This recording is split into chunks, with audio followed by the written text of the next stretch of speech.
Folks, we're going to call this meeting to order. Thank you very much for your patience. I'd like to welcome you to the January 5th Human Services meeting. Can we go ahead and call the meeting to order? I'll call it to order. We have quorum. Perfect. Approval of the minutes for December 1st. All those in favor signify by saying aye. Aye. Any opposed? Perfect. All right. Next up, we have citizen comments. There are 1, 2, 3, 4, 5, 6, 7, 8, 9, 10, 11. Yeah. So is there anyone here that's speaking on a non-agenda item? If not, we'll call you when your item is up. Okay, seeing none. Perfect. All right. We have items for discussion. Item HH1, quarterly tenant-based rental assistance program update. I think all we have to do is accept that. I'd like to move to accept. Second.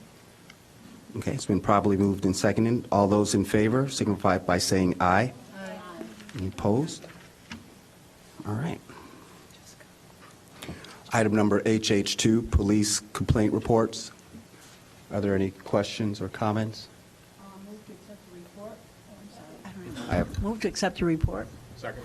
Okay, seeing no lights. All those in favor signify by saying aye. Aye. Okay, motion passes. Thank you very much, Commander. All right. I would like to take item 5, if that's all right, and take all the communications in one motion. I'll read them off. With the exception of the age-friendly Evanston, oh, pardon me, thank you. Item HH8, I'd like to accept age-friendly Evanston Initiative's annual update. We're moving that to next month, thank you for the correction. I'd also like to accept HH9, the Noise Tenant Association update. And that's the presentation, okay, for 2 minutes.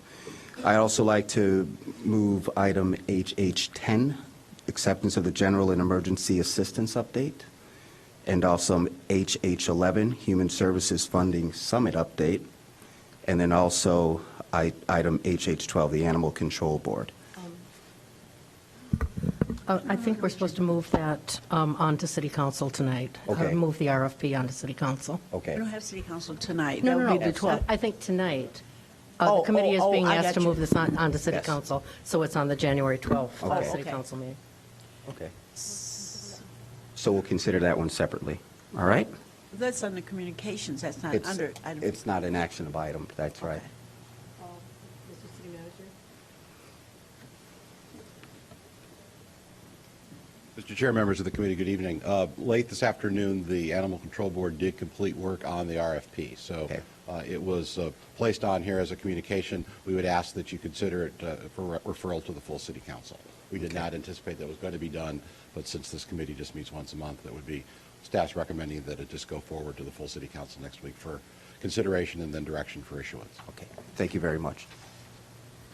I- Alderman Fisk? Yes, I just wanted to point out that there is a schedule that we're trying to meet in terms of issuing the RFP and getting responses back, and so it's time sensitive. Okay. So if you'd like, we'll deal with that one separately, and we'll just entertain a motion. Fair? All right. There was a motion to accept the communications. Was there a second? Second. It's been properly moved and seconded. All those in favor, please signify by saying aye. Those opposed? All right, perfect. And then, so item HH12, the Animal Control Board. Alderman Fisk, would you like to make a motion? Yes, that I move that we accept the RFP that's been presented by the Animal Control Board and move it on to City Council at the January 12th meeting. Okay, it's been properly moved and seconded. All those in favor, please signify by saying aye. Aye. Any opposed? All right. Okay, next we'll take the, is it HH8? Is that the presentation? Yes. All right. Can we do the presentation? Or are we? Noise tenants? It's age-friendly. Right, Yeah, age-friendly Evanston, pardon me. Oh, that's noise tenants. There she is. Yeah. We're taking age-friendly, right? Yeah, come on. Sorry for the, we'll do noise tenants. Noise tenants first? Well, since you're Do right you know there. how to switch the presentation? I don't. Well, then Okay. Press a Since button it- probably. let's do age-friendly Yeah. and have him come back. How about we have you come back, sir, since we have this ready to go? Thank you very much. I appreciate your patience.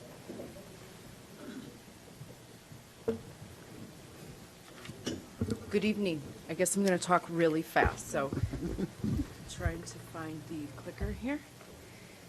Okay, Christina Ferraro, Assistant Director of Community Services. I am here to just give you an update on what is going on with the Age Friendly Initiative. You know that we started this basically a year ago because we know that the demographics are changing in Evanston, not only in Evanston, but globally. So we're trying to be proactive and ask seniors what they want, and we are looking to make some changes according to what they're telling us here. So we joined the World Health Organization, and our application was accepted in July. So we are officially working with the World Health Organization, and we are following those guidelines, I'm sorry, those domains right there, and I'm going to go through each of them for you. So the World Health Organization met with 33 countries and 22 cities and developed the guidelines, and 18 cities are now doing this in the U.S., so we are officially number 19. The task force was appointed by Mayor Tisdall back in December, and they have been meeting monthly. They've been doing a terrific job. There was several of them here. I just want to make sure that you did know that. And they've been awesome, and there's actually some of our working committee members here tonight as well. So basically, they are assessing the current age friendliness of the community. They're asking the residents themselves what affects their ability to live their best life here in Evanston. And then based on that, we're going to be developing a 3-year action plan for the World Health Organization. And so a lot of this, we do not need to reinvent the wheel. We're going to be working with city staff on other programs that are already in place, and I've listed a few of them there. And they've done this through community outreach. They've done this through collecting some data, and most of it's been through just fundamental conversations, as well as hosting community meetings. They had a survey back last October asking about current services and what they were looking for in the future. We had some roundtable discussions, and that is basically with a lot of professionals in the field here in Evanston. We've hosted some focus groups, and we have another 5 focus groups that are going to be held this month, 4 at the senior housing and 1 with the North Shore Village. And then the working groups themselves are working individually with each of the domains. And so there's probably a good 60 to 70 people, residents, and some who work here but may not live here, who are working on this every month. We're also working on an additional survey that's going to come out in the spring. It's an AARP tool that we are going to be using according to our community. So that will be coming out soon. That's going to give us some more quantitative data in order to put the action plan together. So the Housing Committee has about 20 individuals who are meeting monthly. They have been doing a whole lot of research. They've been comparing other neighborhoods to find out what others are doing about the changing demographic and the need for housing. They've looked into land trust and shared housing. Naturally occurring retirement communities has been a big topic right now. They're also looking into supportive housing, which is very similar to assisted living, but it has Medicaid waivers. And then we're also looking at other developments in other communities. So in Woodland, there's the Copen House, which is affordable housing basically for grandparents raising grandkids. And then there's also the Center on Halsted, the LGBT center just opened their housing back, I think it was in October. So we're working with them on that. We're also approaching Design Evanston to talk to them about helping us out with some of our focus groups and developing charrettes for us so that we can go through that process. So the outdoor spaces and public buildings, there are 10 individuals that are working on this. They actually took a bus tour. They went through all the parks, and so they were looking at the amenities that are there and what they would want to see in the future. They are going to be working with the Parks and Rec Department on adopting a park program. They're definitely looking for indoor walking options year-round, and they're also working with staff on Evanston bike safety. This group is the one that came to us and said that Evanston had the least deficiencies in this domain from all 8 of them. Transportation, so mobility as we age is more and more difficult. So this group has put together a survey of types. It's a critical incident report asking residents just about a current trip that they had and whether it was good or bad, and just to get some information from them. A lot of good information came from this. We found that the seniors' biggest need, besides groceries and whatnot, was actually getting to hospitals. And I'm going to talk about this later in the health part of this, but actually getting to the hospitals, the local hospitals have moved some of their hospital senior services to Glenbrook and Skokie, so it's even harder for the seniors to get to their medical appointments. They've also realized that it's very easy or easier to get in and out of Evanston, but it's not easy to get around Evanston. The east-west travel is difficult. And east of Chicago really does not have the transportation that the other parts actually have. So it's been really interesting to hear all of that. And of course, we're going to be working with the other city departments on this. So social participation, civic participation in employment, respect and social inclusion, all 3 of those committees are working together because there's so much overlap with them. They talked a lot about needing more information about activities. This came through some focus groups that we held at the Levy Center and at the Foster Center over at Fleetwood Jourdain.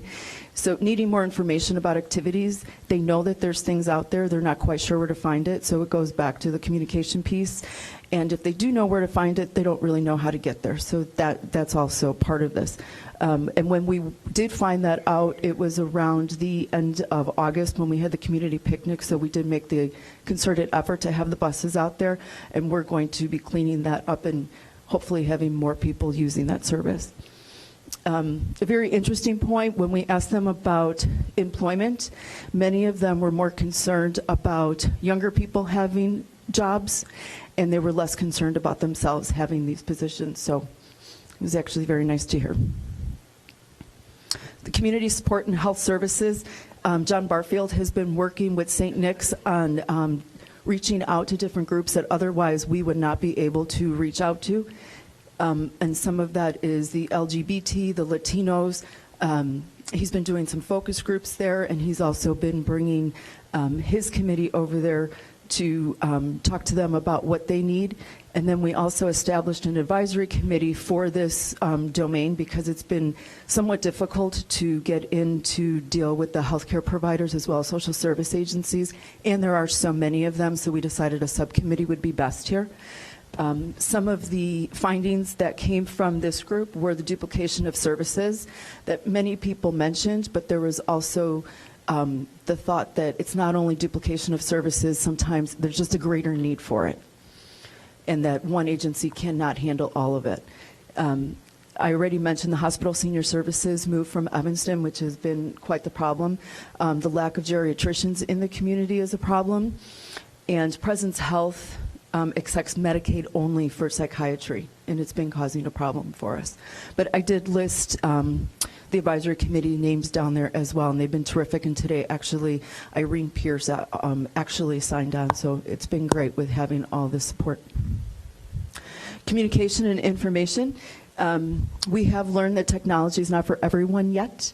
Of course, the older really are not that interested in it, and they are looking at the more conventional ways of getting their information. But they were impressed with how much is out there from the city, but of course there could always be more. They do know about 311. They did know about the website, except they wouldn't use it. And then I did list the other ways of where they get their information from.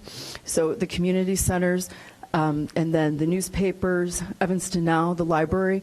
But the most that we heard over and over again was basically word of mouth is how they get their information. So it's a 5-year process. We just got accepted back in July.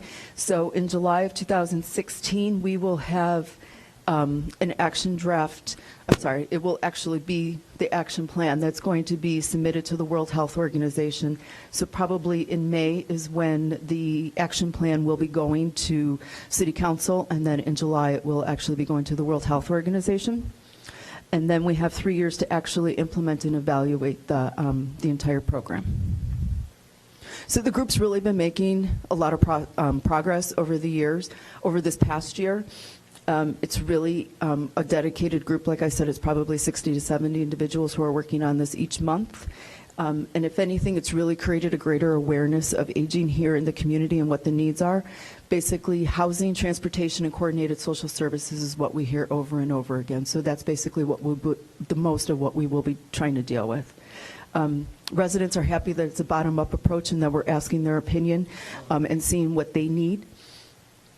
And in the spring, in a few months, you'll see the survey that will come out, and again, that will give us more of the data that we're looking for in order to put the action plan together. That's it. Do you have any questions for me? Thank you very much for the report. Are there any questions? Okay. Thank you for your support. Nods of approval. Thank you, and have a wonderful evening. Our next communication item is item HH9, the Noise Tenant Association's update.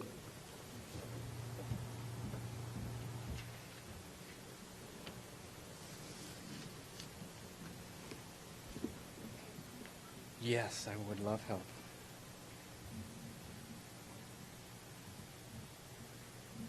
There it is. I think it's F5. Go back in F5.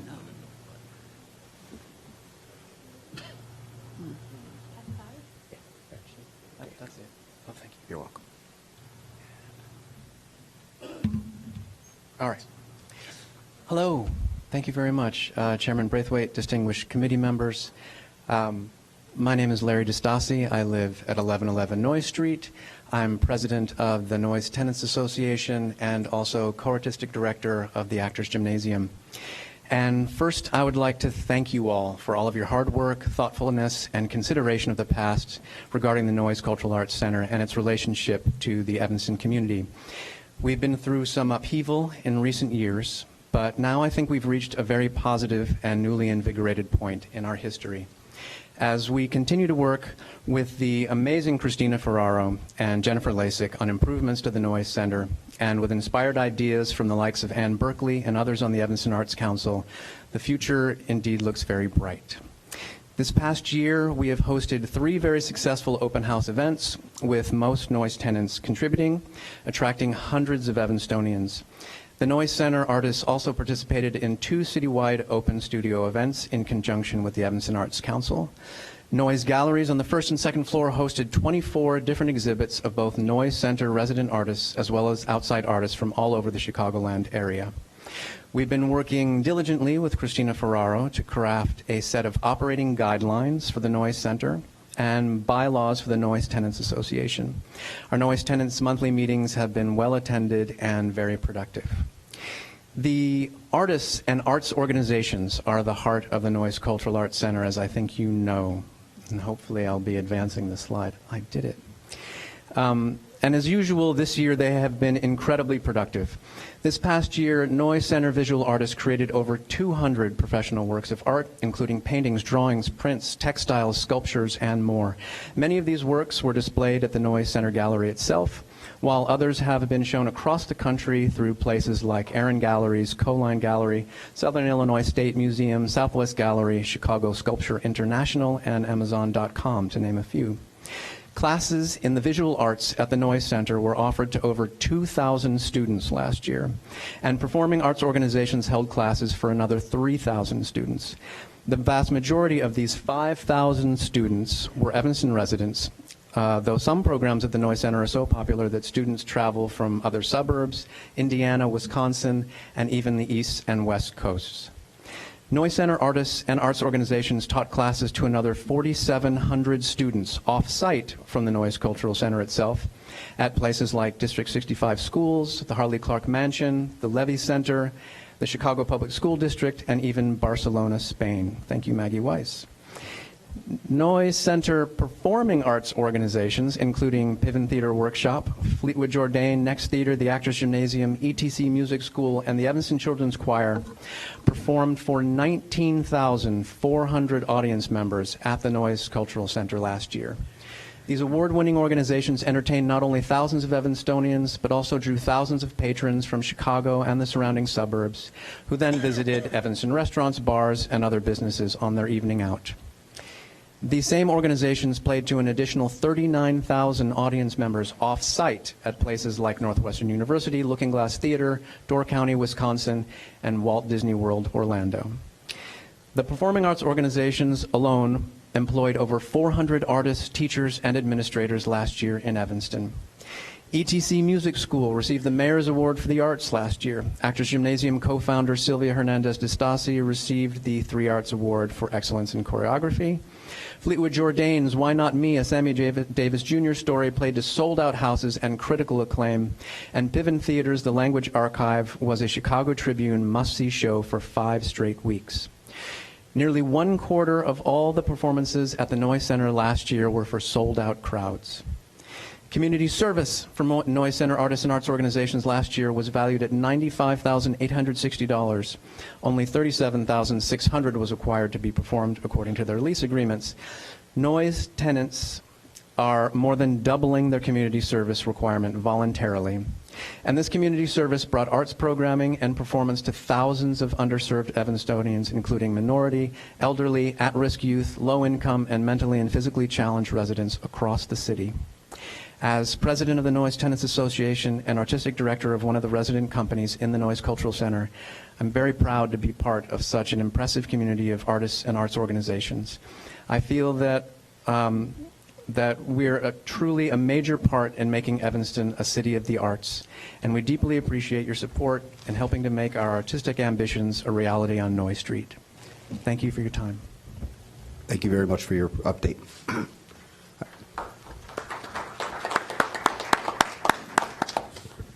Any questions or comments? All right. Seeing none.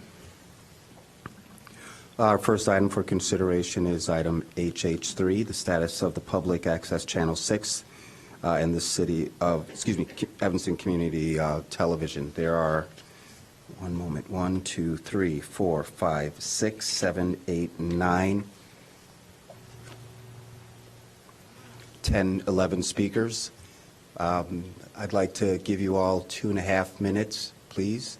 And I'm going to just go over the first 4 names, and then if you want to come up right behind the podium, just as a reminder, you do not have to give your address, but we would like for you to give your name.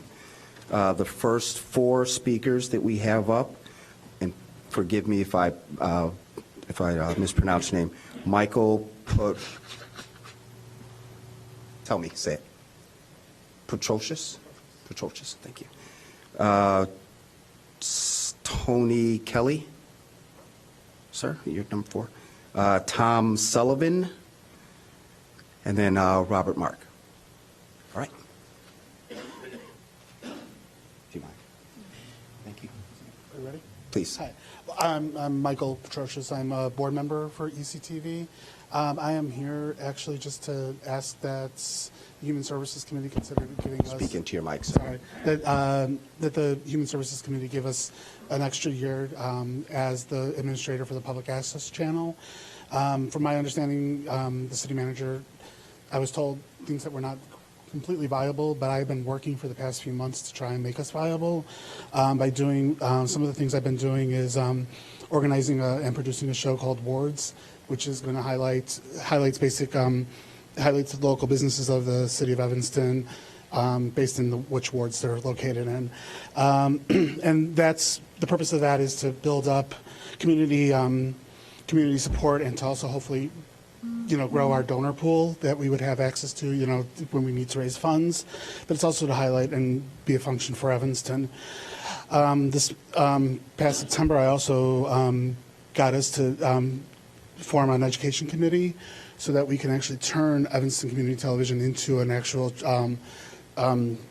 I'm sorry, I'm really kind of nervous. Take your time. A training center for media arts. I've already been working with two people in the profession to develop 2 classes to start in April, we would do 8 weeks of each class, and I think I have that we could do like 5 terms this year. Those 2 classes would be an intro to script writing and also a production and editing class. We would be reaching out. I've been partnering with Piven Theater. We're going to be hosting 2 of their classes, and in return, we're going to be able to. They'll be able to mention us to some. I believe they have like 6,000 people on their email list, 3,000 people that they send their information to for classes. So that's reaching out beyond our membership, going out into the community and trying to get people to come in and do classes. And from there, build these classes, not only just the 2 classes, but those are what we would start with, but actually build it into something where classes can work with each other. You can do writing classes, production classes, editing classes, to form this as an actual training center, that Evanston could be proud of, that they would have, kind of like where Piven is a training center, kind of like what Second City is a training center, for arts. I'm also, that would also, of course, give us income that we can rely on. Other income ideas that I've been working with is with Diane Hammond, the wine I have goddess. to ask you to wrap up soon, Okay. please. Thank you. Shows through services like Kickstarter or Indiegogo, where we can actually raise funds. It's community-supported shows that we develop that people would want to see. So like Diane Hammond, doing a show based on wine and food in Evanston. She already has 1,700 followers on Facebook. With average $10 a follower for a Kickstarter or an Indiegogo fund, that's already enough for like a season and a half of shows that can also pay for crew and go back to Evanston. So there's a lot that I've been trying to work on, that I've been trying to move us forward, and that I would just like to be able to have that year to get these plans going. Thank you. Thank you very much for listening. Thank you, sir. Mr. Kelly?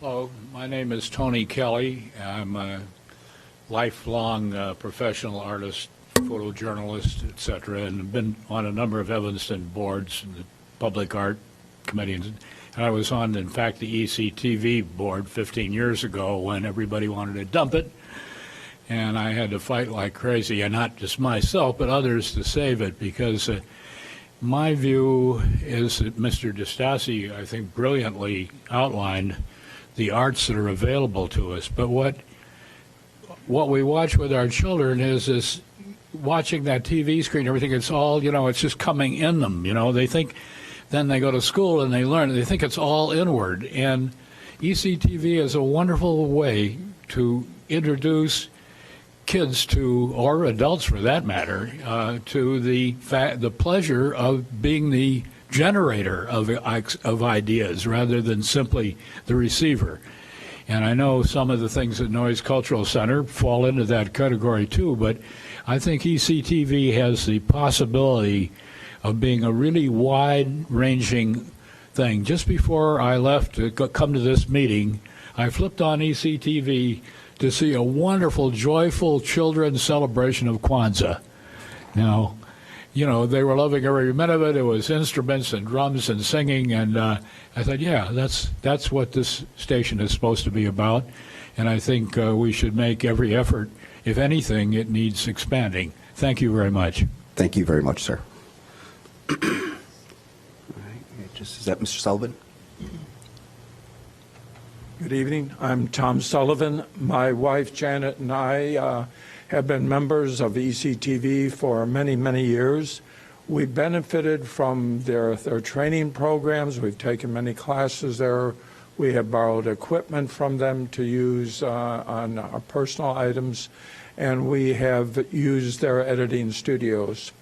When my wife and I retired a number of years ago, we started working with Africa and working with schools in Africa, in Congo. We would videotape and bring back so that we could share with the community and with other potential donors and all what is going on in the schools and the children that needed the help. When we got back, we worked with ECTV in editing those videos so that there could be a better understanding of what's going on in Africa and the needs within the schools. Now, that was how ECTV has helped us as individual members. How does it help the community? Well, we have also videotaped First Night, and we've just experienced that just a few nights ago. We did it a few years ago and made DVDs for that, and that was played on the air.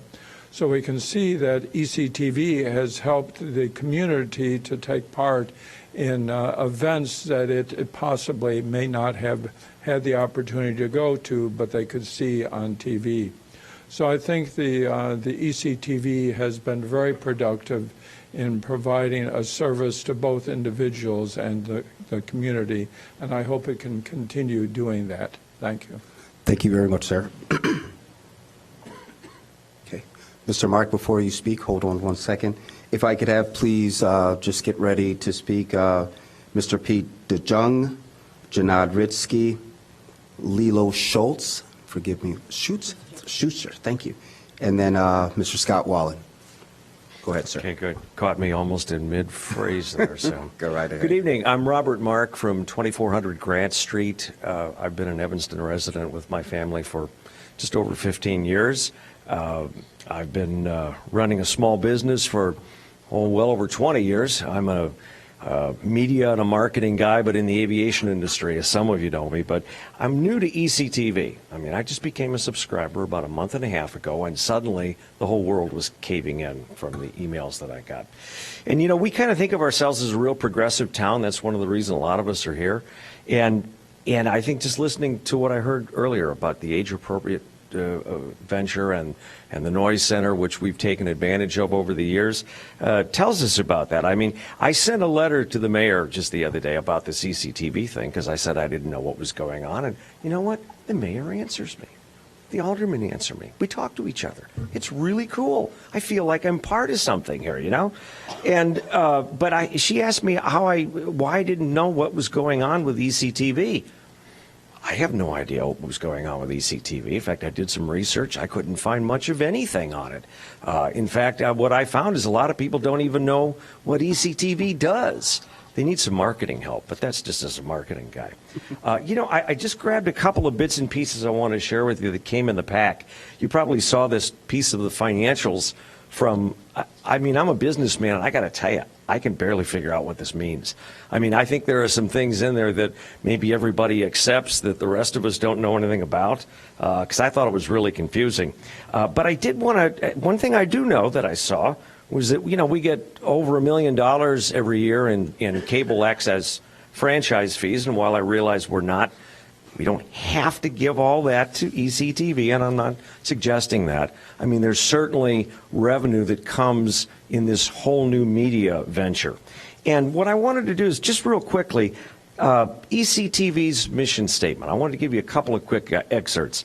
It says it's to provide the city of Evanston an opportunity for people that live here to have their voices heard, to provide tools, training, and support that community needs to effectively communicate. That sounds pretty cool. It's a communicator. I like that. Okay. Here's something that came out of the city's budget under the cultural arts side. Leveraging our thriving performing and visual arts for cultural tourism and economic development, and provide cultural and artistic experiences to audiences of every age, gender, and ethnicity. You have about 15 more seconds, Mr. Mark. We're building generations of, I got to be nice to me. I'm a senior citizen. I saw that. Remember it said you had to be respectful? Okay. I'm going to be nice to you and all right. respectful to everyone else that's here, sir. All right. Thank you very much. But, you know, my point is that we have a chance to do something with this. Rather than let this turn into just one more darn thing that fails in town, why don't we do what we did with the care situation and the shelter? Get some people together. Obviously, there are holes on both sides here. Get some people together that are passionate, that will help. Say, hey, how can we fix this? How can we turn this into something that would make Evanston proud? To make the North Shore proud that, boy, we wished we lived there because they've got something we don't have. Anyway, that's my 2 cents. Thank you very much, sir. All right. Mr. Jung? Hi, my name is Peter DeYoung. I live in Evanston, by Maine and Sherman. I've been a resident for, 15 years, it seems. Speaking to your mic. Okay, I'll get a little closer here. Thank you. I haven't been involved with ECTV. My involvement with Cablevision was back in the late 70s, early 80s when it was just beginning. They were starting to put cable around communities, and I had a lot of friends that were involved with the community TV. It was a way of educating people in a new form of literacy. I think that's something to really keep in mind. It's our generation, us older people were educated in that. Younger ones are also. It's also a way of sharing that with the community. It's a way that I can have a voice with the community if I want to go to the station and make something. And I think that's something we need to hang on to. I think if the city, creates another station or changes the way it's done, they really have to keep in mind that it's for the people. It's the public television for people. And I think it's important that we hang on to that. So. Thank you. Mr. Ritzky?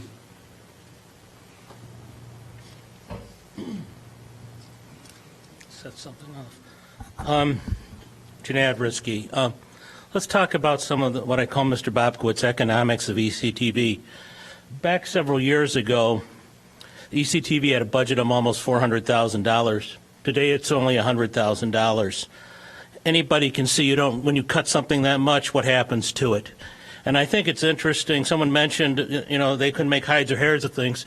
Well, it's my understanding in looking at that, city staff was making recommendations to cut hours at $10 an hour employees, basically, to make something run.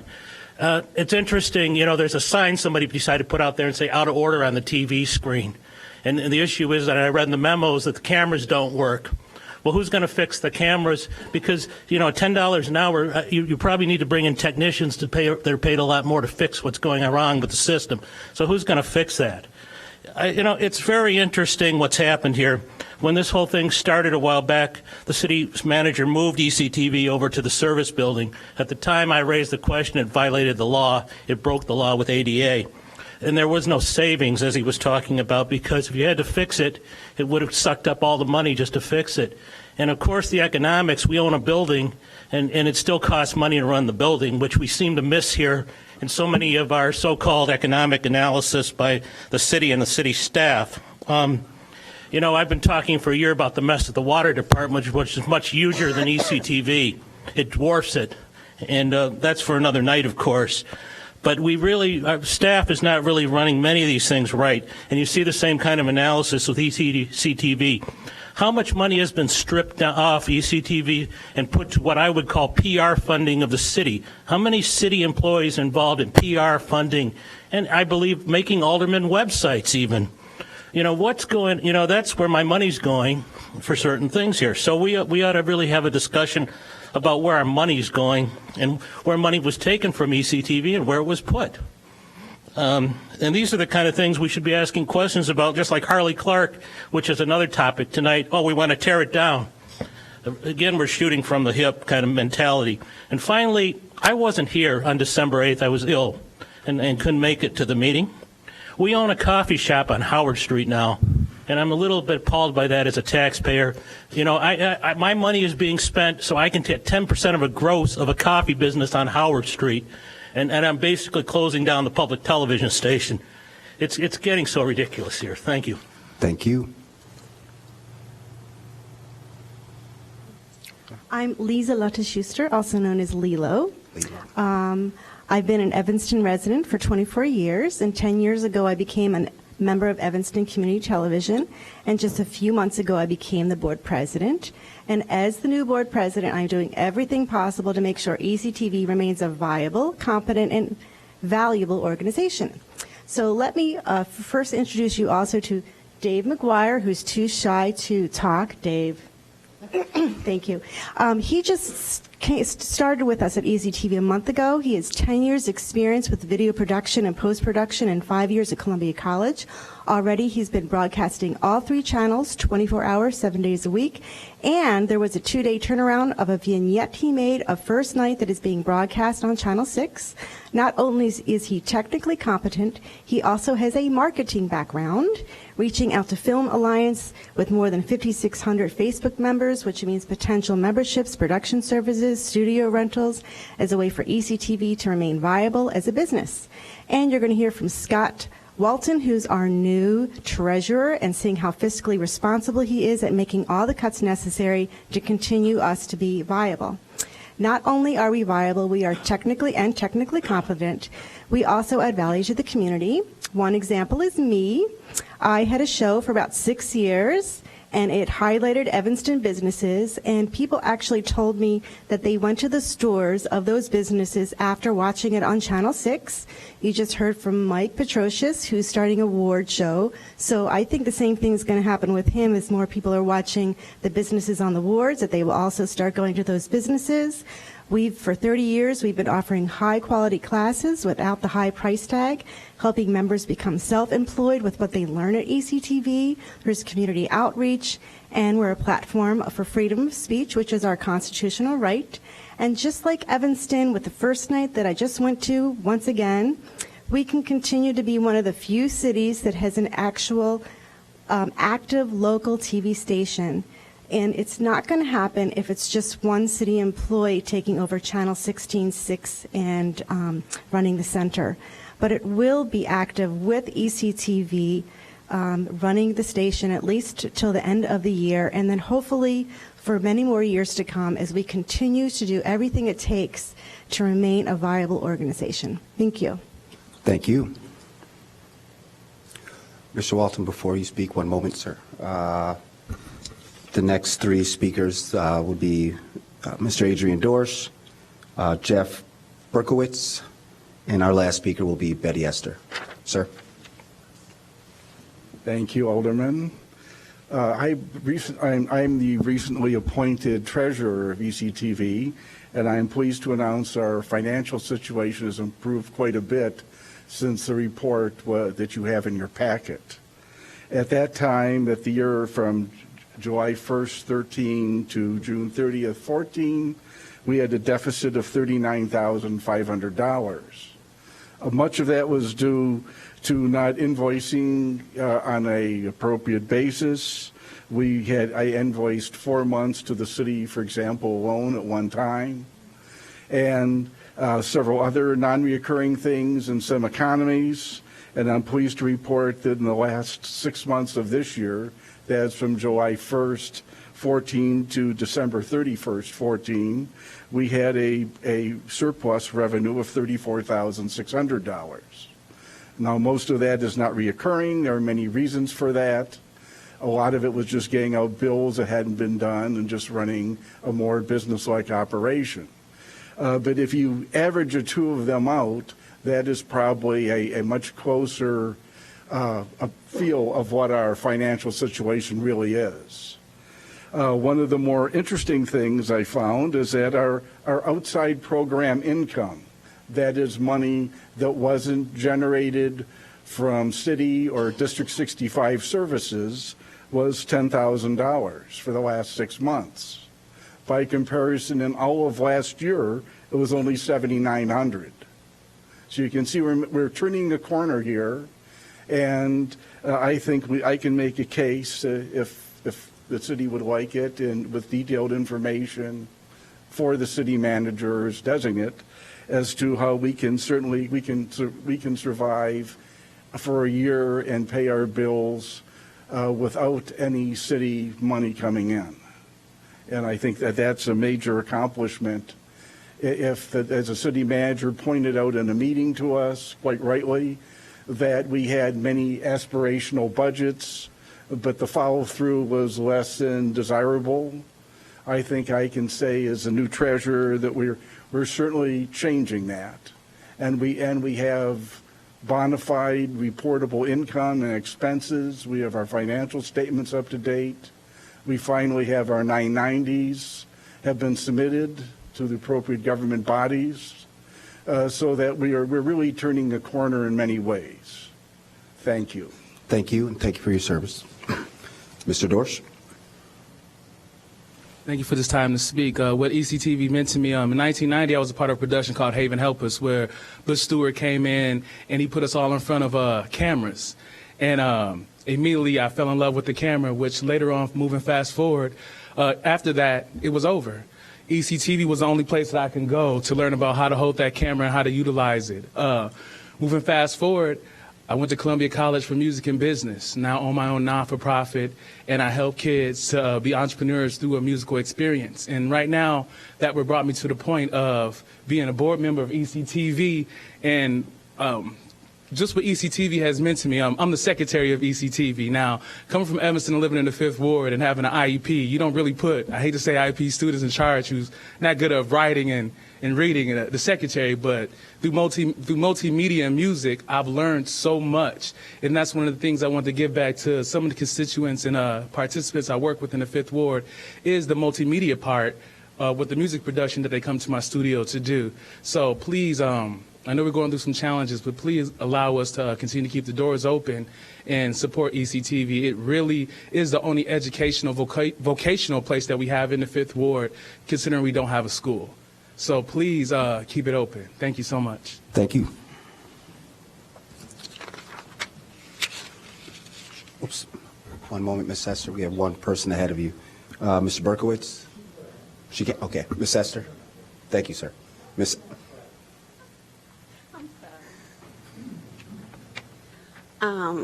Okay. My name is Betty Esther. I have lots of numbers and facts, but I want to tell you a story. A story that when I moved to Evanston in 1986, I went to the Evanston Cable Channel, which was then over on Hartree. Went through it, loved what I saw, took some of the classes, didn't come proficient in it and everything, but stayed in touch with it. Took my grandkids there and everything to see it, and they liked it, but they didn't want to get into it. Now, I have one, my granddaughter, she is all excited because there's a group. It's called Just Believe.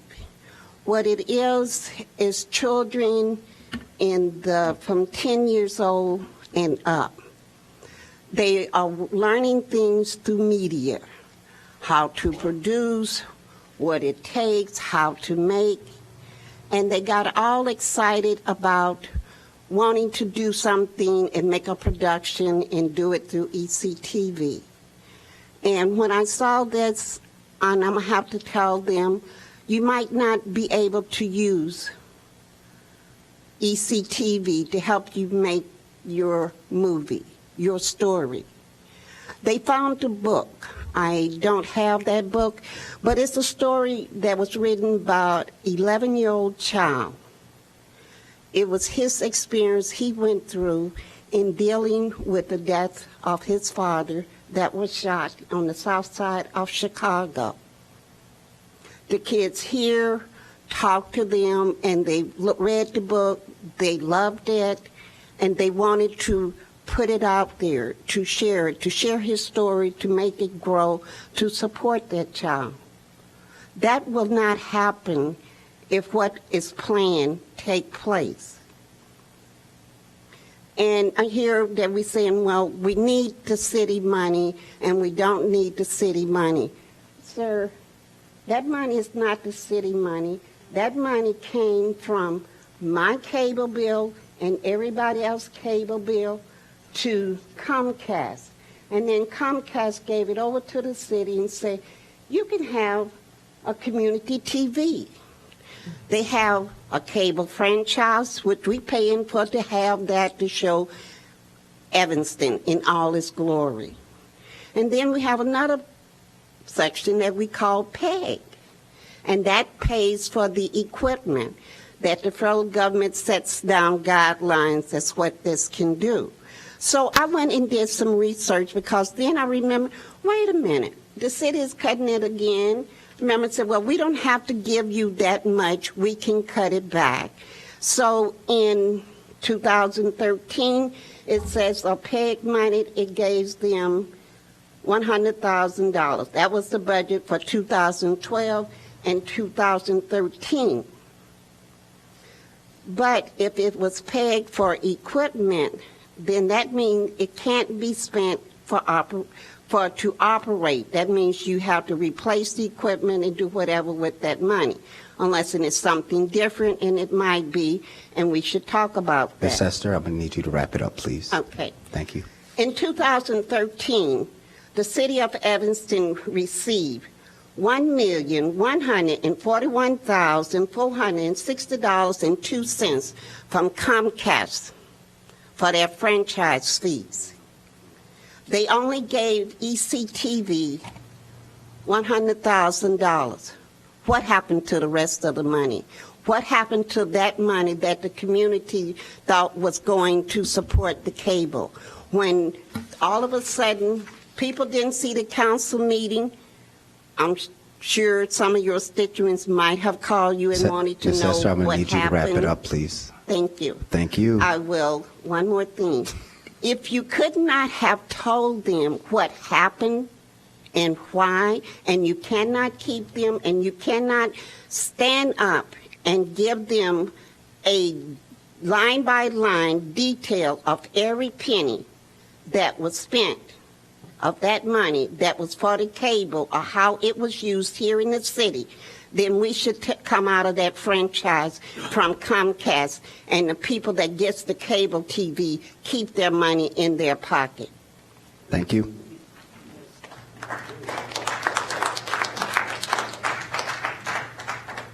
Mr. Berkowitz.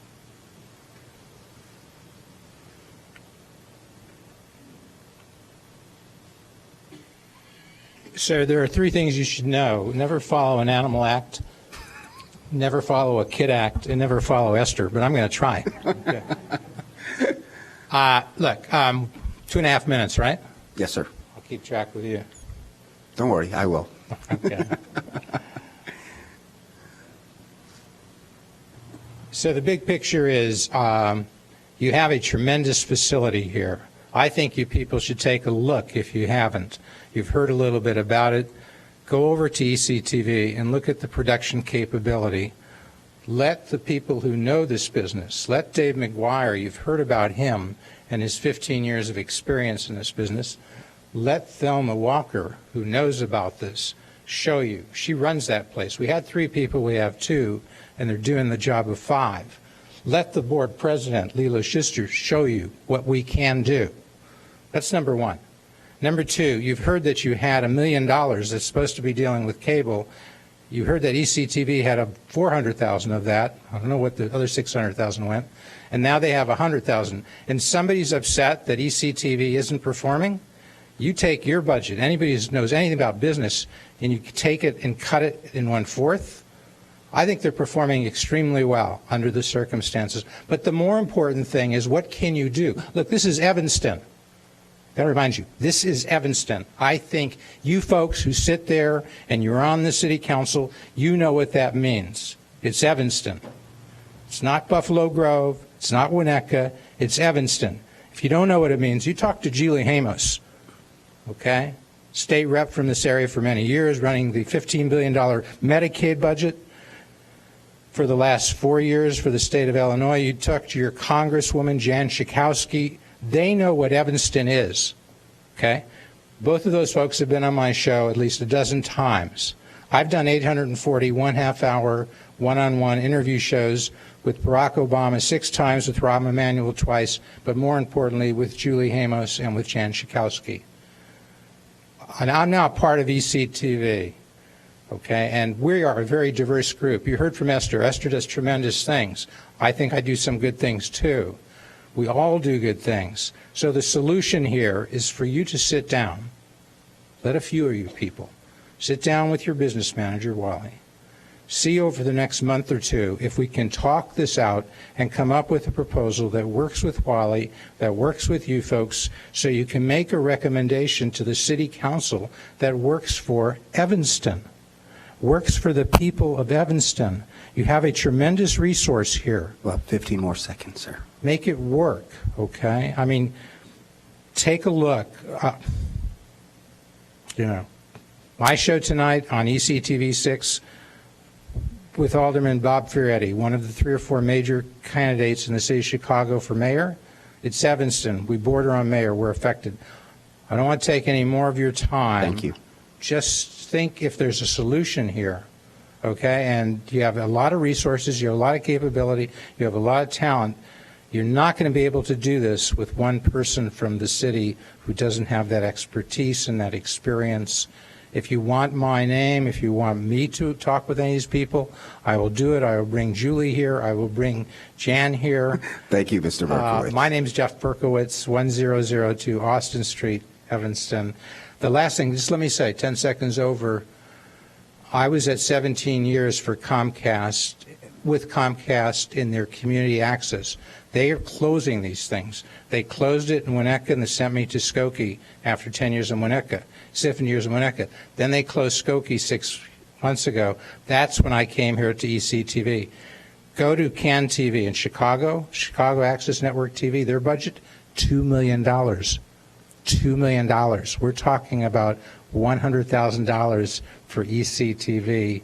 But this is the future. This is the people. This is what you want. Thank you, Mr. Berkowitz. Thank you for your time. Thank you. All right. I don't think I have you signed up to speak. I understand I was late. May I speak? Do you mind signing up very quickly? Not at all. Can you keep it 3 minutes? Thank you, sir. 2 minutes. 2 minutes, 2.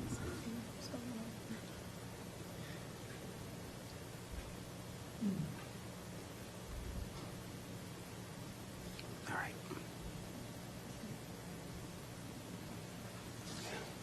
I know.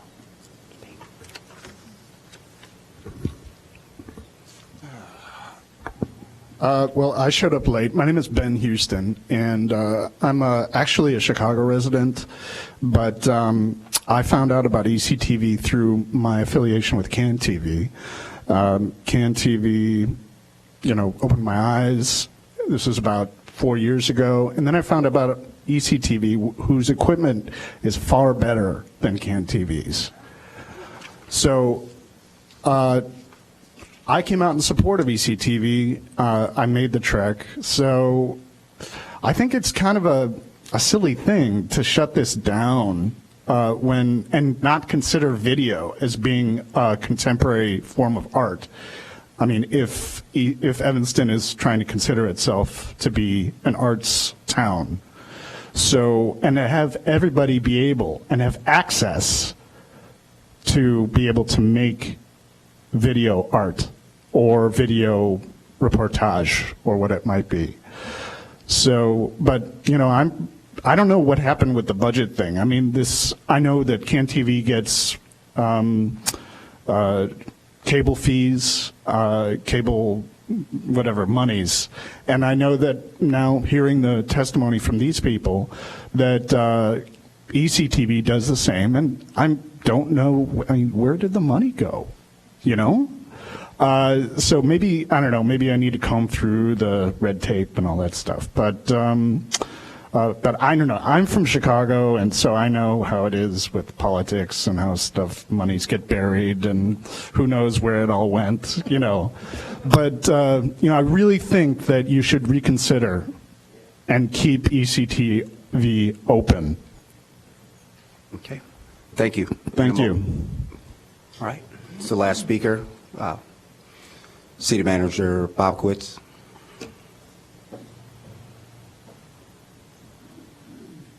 Mr. Chair, members of the committee, perhaps if you will, Alderman Braithwaite, maybe I need to make some introductory comments. Sure. I think that there are some statements of history that probably need to be addressed, and then I'll get to the staff report. Thank you. Evanston Community Television is a nonprofit organization. The City of Evanston has a seat on its board, as does District 65 and District 202, but it is a nonprofit organization that's been around 25 plus years. The city does not control it. The city has contracted with ECTV over an extended period of time to provide government access television services. They have run the taping of these meetings, the broadcast of these meetings, the operation of the channel, the playback. And prior to 2010, the city also supported public access television, as many of the speakers have said, to about $500,000. The city does indeed get two revenue sources through the cable bills. One is a franchise fee. The other is what is known as a PEG, or Public Education and Government Access Fee. The franchise fee is a general revenue of the city of Evanston. And when the city council was facing a $10 million budget and laying off over 50 employees, it made the decision in 2009-2010 to change the funding stream and reduce the amount of money that was going to ECTV, primarily to fund public access, in order to balance the budget. There's no secrets, there's no hiding money, there's no lost trail of money. That money was there to pay the expenses of the city of Evanston. It remains a general revenue, as Ms. Esther said, about $1.1 million. I don't have the exact number in front of me, but it's a general revenue of the city, and the city council may allocate it as it sees fit, and it has allocated it over the last several years to support the general operations of the city.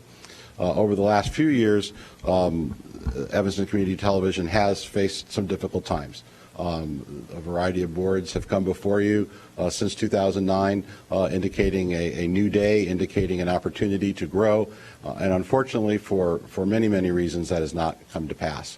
The space that they were in was very expensive, hundreds of thousands of dollars a year, and we were able to find a place for them to stay and continue by moving their operations to our service center. There is a $1 a year lease that was put in place a few years ago, and so the production facilities, the playback facilities, and sort of the brains behind operating the channels, technically the connection into the Comcast cable system, is all located at our service center. So there is some history to that, and I would agree with nearly all of the speakers to say that public access is special. Public access is part of what makes Evanston Evanston. And the reason I'm here before you this evening, and you have the staff report in front of you, is that I saw with reports from Ms. Storley, our Deputy City Manager, who sits on the board, an organization in crisis. An organization that was going through board members, going through staff members at a disturbing clip, an organization that was having difficulty supporting the contract that it had with the City of Evanston for its government access programs, an organization having difficulty to support the contract that it had with District 65 to support its school board meetings and other activities. As you see, the last financial report that was received by the board prior to the Christmas holidays, there was a total balance of $15,000. And I think any organization that is indicating it operates with a $100,000 a year budget and has a balance of $15,000 would indicate that that's an organization in crisis. Public access in Evanston is too important to let go away. We have invested hundreds and hundreds and hundreds of thousands of dollars, not only in franchise fees, but in the PEG fees. And I'm sorry I didn't talk specifically to that, but there is a fee on the cable bill that is collected every month, which is solely for equipment. And so the numbers that you've heard this evening about equipment, even just in recent years, hundreds of thousands of dollars has been spent. It's nice to know that we have better equipment than the City of Chicago, which is many times the size of Evanston, but we have made those investments not only with ECTV, but also District 65, District 202, and the funds available for the City of Evanston, which we've upgraded the cameras and the operations here over the last couple of years. So the item before you this evening is not to get rid of ECTV. The City of Evanston has no ability to do that. ECTV is a nonprofit organization. It operates as it sees fit. However, public access television and the stewardship of public access television ultimately falls to the Evanston City Council under the terms of its franchise agreement with Comcast. And so my concern before you, and the reason I brought the issues before you this evening, is when I see a $14,000 balance and discussion of just making it through the year, it concerns me, how will we do the next year? How will we do the year after that? And I felt it was important for the council to be aware of the situation and to provide me direction on next steps. And the action that I'm proposing is that I be directed to negotiate an amended agreement with ECTV regarding the use of the studio space and the equipment that's located there. My first priority and my recommendation to the council is its first priority is to make sure that the connectivity that is provided that connects District 65, District 202, and the city and the public access channel to the Comcast cable system is maintained and remains in good operating order. Not only is that important for ECTV, it's important for the city and the two school districts so that everyone in the community can benefit from this programming. I think public access is very important, and I want to see it continue. I'm concerned that ECTV is not in a position to do that. Certainly the comments that I heard this evening are positive ones, and I would think that if it's the ability to continue to work with them, a lot of folks have said a year. I think that's a very reasonable time period. But again, if the money runs out and they are not able to move forward, my question for the council is, where does public access stand? At what point does the city need to step in to ensure that it continues, or does it just go away? As many have indicated, public access is largely an endangered species, not only here in Illinois, but around the United States. Cable companies have gotten out of their requirement to provide public access, gotten out of the requirement to provide facilities. We in Evanston were very smart many years ago to have our own facilities, and that, I think, in part is what has allowed ECTV to survive, is because it has its own facilities. But you can count probably on 3 hands the number of communities that we could compare ourselves to that have the kind of facilities that we have, not just in the Chicago area, but nationwide. So I think that's very important to maintain, and I would hope that with the council's direction, I think really with the committee's direction, Mr. Chairman, I think that if the committee would just like to direct me, I don't know that we need to go to the full city council. We would continue to have discussions with them, and it would be my hope that we could come up with solutions that make sense to move forward, but also to look and make sure that the equipment is protected at the service center, make sure the equipment that connects those 2 school districts, the city, and the public access channel to the cable system is protected. Be happy to answer any questions. Okay. So I see a number of lights. Again, a reminder that there's a recommendation from staff to just negotiate the agreement. So that's what the recommendation for. And then is it to come back to Human Services? If a change is needed, again, I've certainly heard many good things from representatives from ECTV, and if that's something that can come to pass and we can, take the city piece back and operate the government channel ourselves and leave ECTV to focus on itself and move forward, that would be great.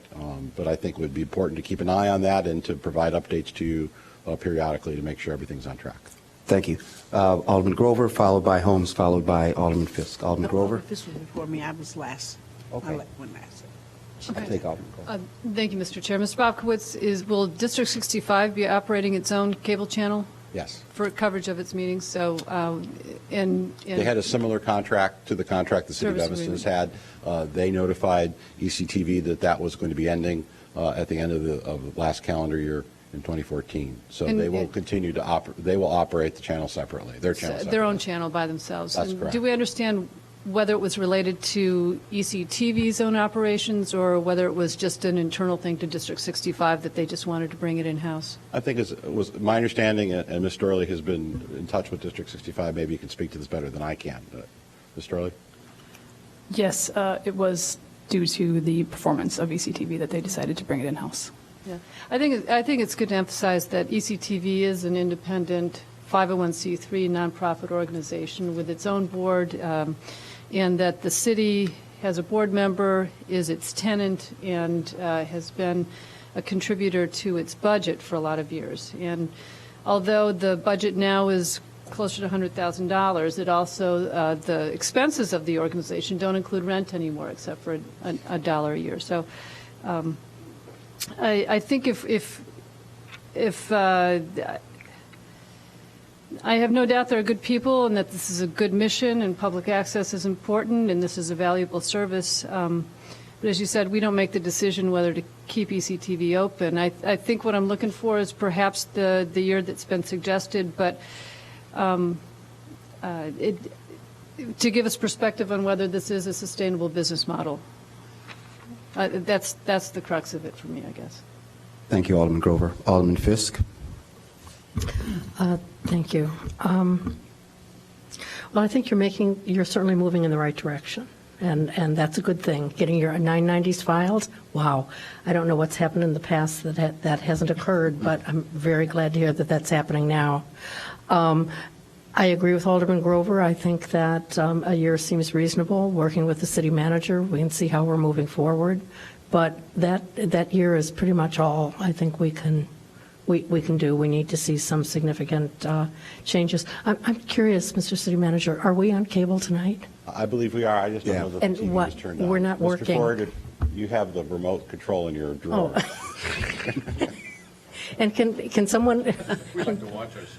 No, it's not that. I'm just wondering if we're talking That's about it and we what we don't know seem we're to be. being recorded. Can you explain to me, Mr. City Manager, what the problem was with the loss of cable coverage of city meetings over the past month or two? There was some difficulty with the, again, everything has gone electronic and computerized. There is a computer that operates the cameras that we had some difficulty with. We were unable to locally deal with the issue. We sent the device back to the manufacturer who returned it to us, and it's now back in good working order. Okay, so that's not an ECTV problem. That's a city. We were able to work through it. Good. Okay. Well, I'm hopeful that we'll be able to work through this, and I'm very, very thankful for the comments tonight, and I hope you all will take this very seriously. Alderman Holmes. Well, I think we have heard some good things tonight, but one thing that troubles me, you keep talking about a year. What happens after the year? I would hope that as a not-for-profit, you'd have many more years ahead of you. So I'm a little concerned about that.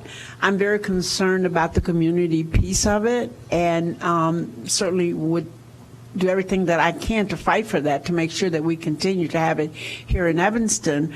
One of the things about being old is that you've been here long enough that you remember everything. So I can go back to some of the stories with ECTV, and I know that there was a lot of discussion before we moved them into the Civic Center, to the Service Center, to make sure that they were in trouble then with the budget, and it was all budget problems that was happening. And certainly we made some decisions about the amount of money that we were contributing for the community access piece, but that's not to carry the whole program. I mean, that was what you had a board for, to do fundraising and to get it. And time after time, people would come before the council and say, well, we're going to do this, we're going to do that, and none of that ever happened. So did I know we went through another board, and I guess now you have another board, because I'm seeing new faces that I didn't realize. I saw 3 people tonight that I did not realize it was on the board. And I'm really happy about that, and I hope that means some change, but change that is going to be continued, not for a year, but what's going to happen after that year. Certainly, we can, I think it was Mr. Marks who suggested some kind of committee, that we could certainly look at that, if that can be a part of resolving the issue. I certainly would be in favor of that. But I think that the board is going to have to really take some responsibility for making it a viable organization. I have lots and lots of emails. I had lots of calls. I often turn to, and you'd be surprised at the number of people who watch Evanston channels. I mean, 16 and 6. I get calls all the time from residents. But I turn every once in a while, and I don't see some of the same shows that I used to see before of community things, and that really troubles me, and I don't know why. I was interviewed, I'm going to say maybe 4 or 5 months ago, by a community person who used to do shows all the time, and I keep waiting to hear the call as to when it's going to be on. And I haven't heard about it at all. So things like that trouble me, so I don't know what that means. I have no idea. He just said to me, I'll let you know when it's going to be aired. And I'm sure there are other community people who've been involved in a lot of different shows, and I'm just using it as an example of saying I don't see the community piece in the way that I used to see the community piece. I'm glad Tony tonight told me about the Kwanzaa piece that was on, which is great. I'm happy about that, and I'm going to find out where that Kwanzaa piece was done. I'm saying to the board, I'm really talking to the board, that, if you're going to be a viable organization, then you have to take some responsibility. I like the idea of the young man with the ward, and I had received an email, I believe, from you about the looking at the different wards and showcasing that, which I think is a good idea. And that will certainly generate some more, I think, interest in watching the channels as people begin to find out more about what's going on in their own individual wards. But things like that are important, but you're going to have to do some fundraising, you're going to have to do some work. You're going to have to do some work. It's as simple as that. So if it's a committee, if the committee wants to do a committee, that's fine. But I think it's a valuable tool. We want to keep it in Evanston. And Mr. Berkowitz, I think you're absolutely right. This is Evanston. And so we do like to do things. But I want to be real clear. We don't have any employees. And I think that somebody referred to us paying $10 an hour for, but that is not, those are not city employees. We don't set that. So I want to be real clear about that. And then the other piece is that the city can't just support it. So that is the other piece. That's why some fundraising and stuff has to be done. Okay. Okay. Alderman Tennum, you have your light on. Thank you.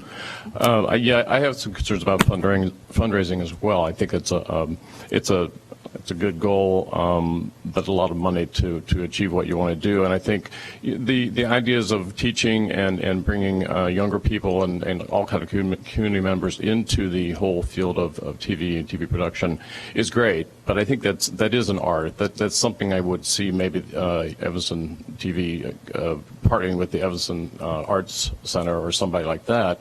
I think it's a really difficult way to raise money.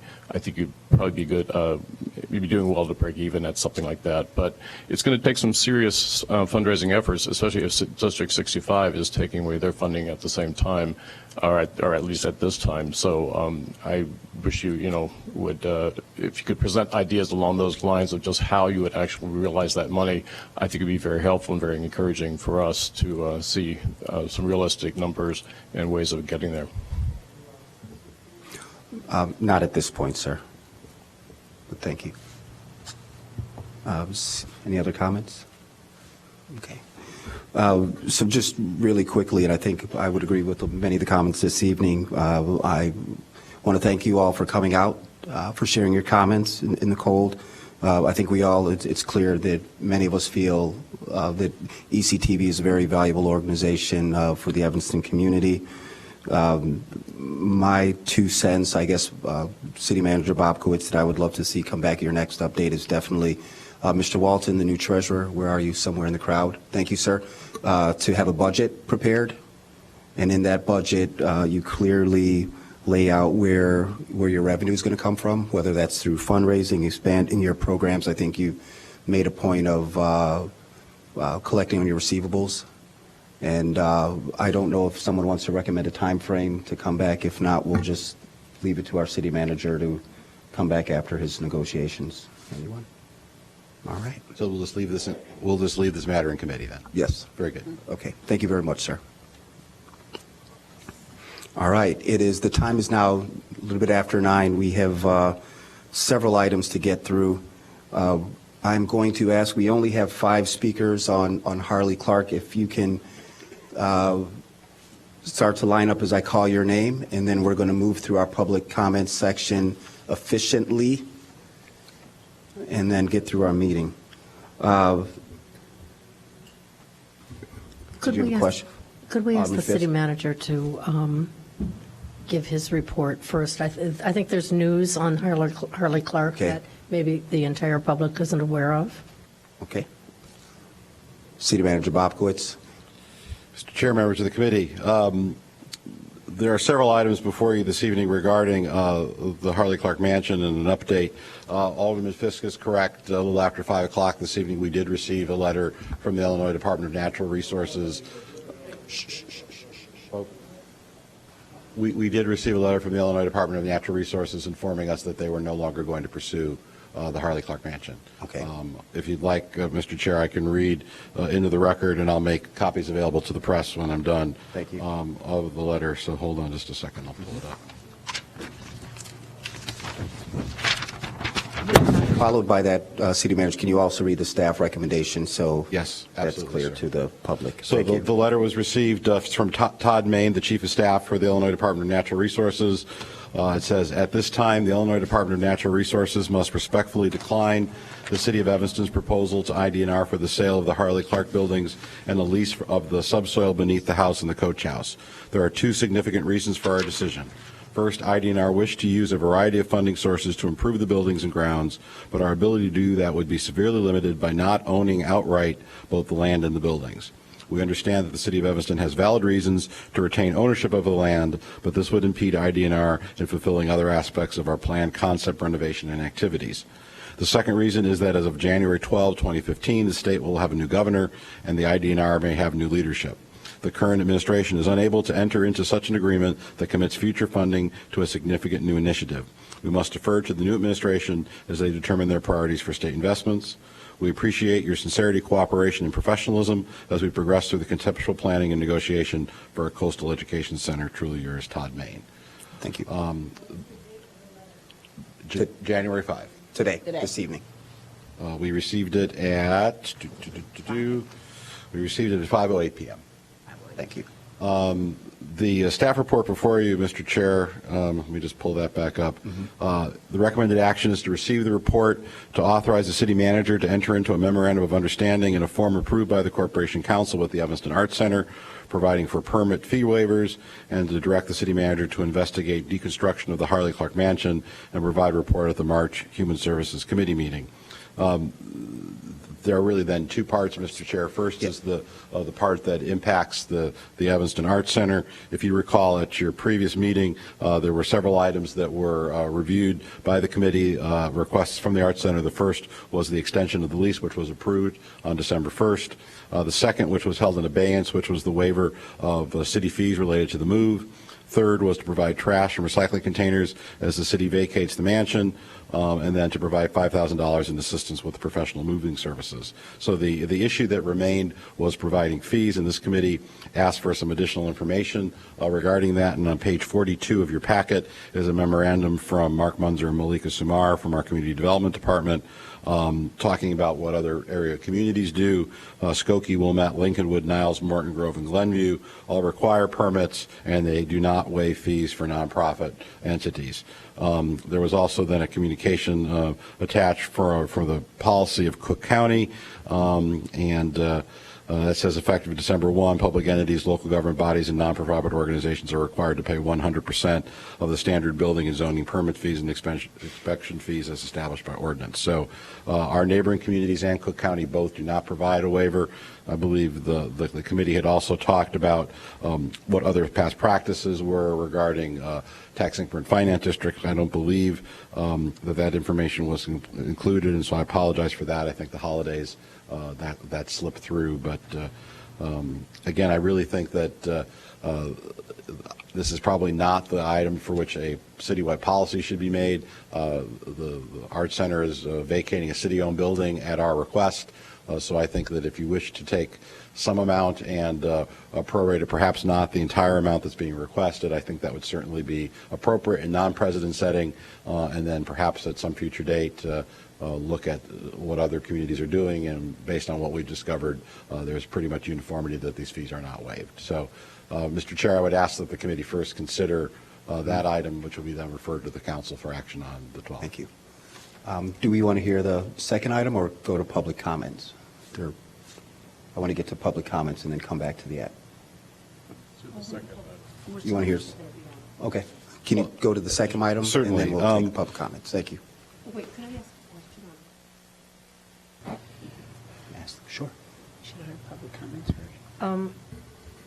Wally, so on page 42 in the memo from Mark Munzer, it says that historical research reveals that building permit fees were almost always waived for city projects. And I heard what you said about prorating, perhaps because it's the mansion is a city-owned owned building. But did you find any precedent at all, any indication that we've ever waived permit fees for a private nonprofit in a not in a city facility? The information before is the information the staff was able to find, and I apologize if the information is not as complete as the committee requested, because I don't believe it is as complete as the committee requested. Right. But I think I did ask that question. It's the holiday period, I think, caused it for not being as complete. So I apologize for that. Okay. I'm unaware of, as we have talked at previous meetings, I know of some specific items that were the waiver of fees were requested and refused in the 5.5 years I've been here. So I'm unaware, but I imagine that there are times 10, 15, 20 years ago when there perhaps were one or two or there may have been special circumstances. Okay. But we don't have any, the information we have is what's before you. Okay, thanks. Second half. So the second half really focuses on the future of the building. At the writing of the memorandum, we had not received a communication from IDNR, although I did have a conversation with them earlier in December and thought it was very likely that we would get a communication such that we received this afternoon. So that leaves us with a quandary. The quandary is we have a building which everyone agrees needs significant repair. We have a city council which has discussed this for going on nearly 3 years, and most recently has provided direction to staff saying that the building grounds are not for sale, the building may be for sale, and that a potential buyer of the building then would have the opportunity to fund at their complete expense the improvements to the building. My feeling, based on the response from IDNR, is that it's going to be very difficult for the City of Evanston to find another entity, organization, group that would agree to those terms, that they would invest up to $6 million in a building, but not have the ability to purchase the land underneath the building. So if that is the case and IDNR is not viable, we will have a building that will sit vacant starting June 1st. And I believe it's appropriate that we begin thinking about what those options are. Really the most radical of those options, and I want to make sure you and the members of the community understand that I understand that it's a radical option, is the deconstruction of the building. The building is located amidst other historic buildings. It's located on our beachfront. It's located among other parkland.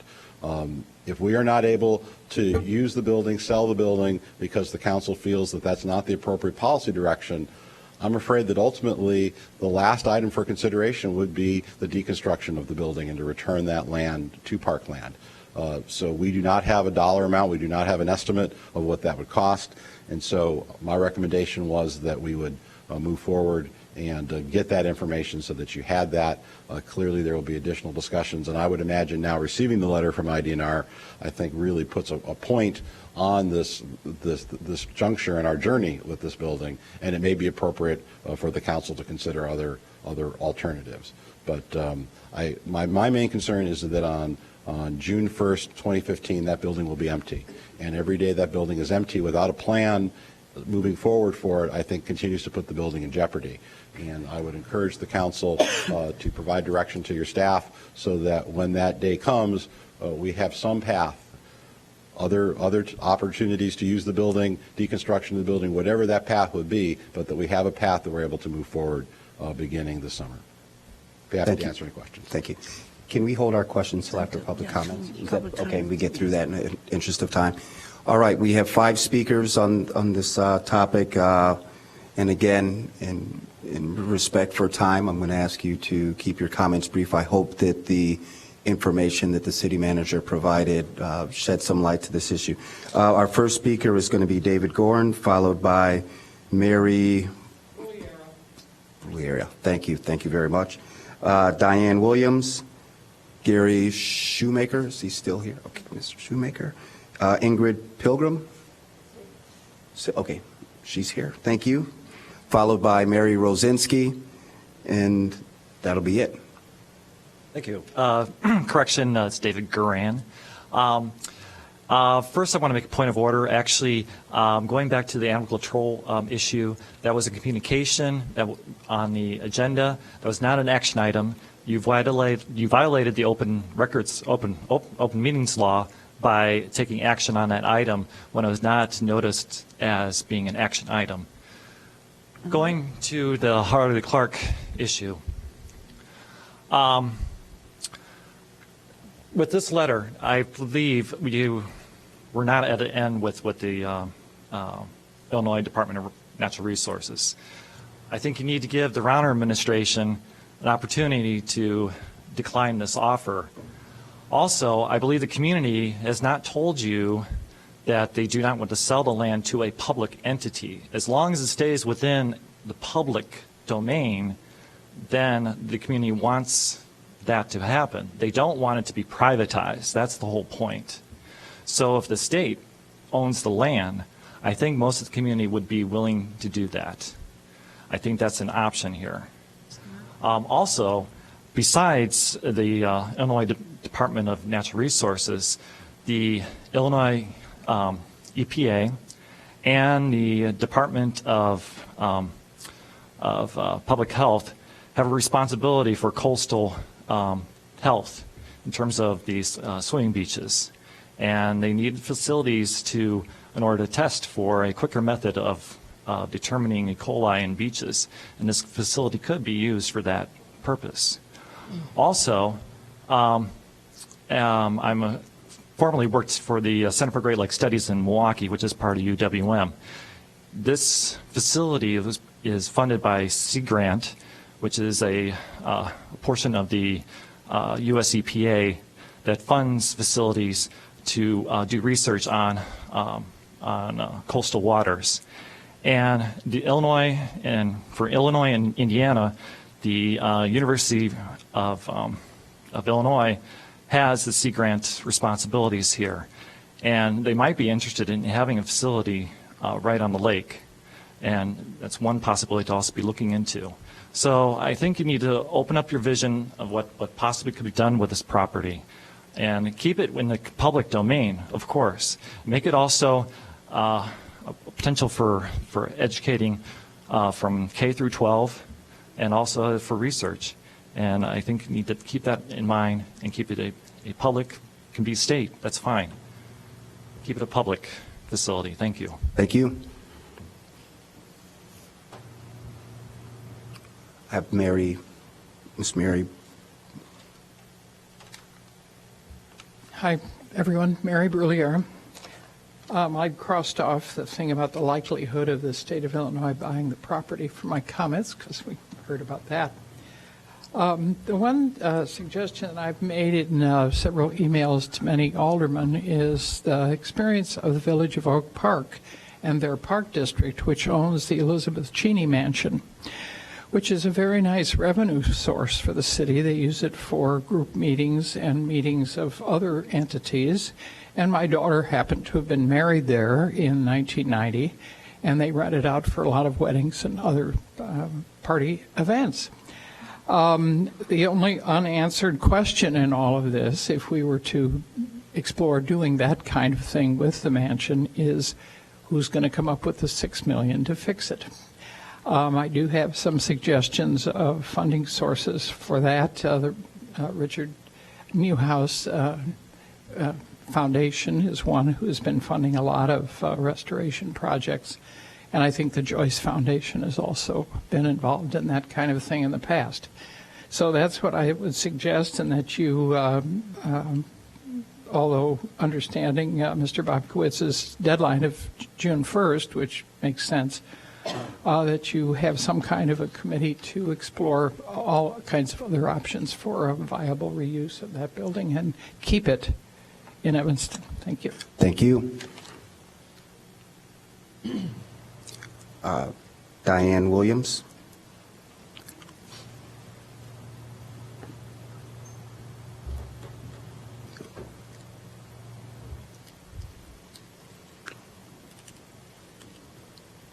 Hi, my name is Diane Williams, and I'm a member of the Evanston Preservation Commission and am the incoming chair of the commission. I'm so happy to see a number of you. It's been a few years since I've seen some of you. I think most of you know that my day job as a consultant puts me in contact with these kinds of issues.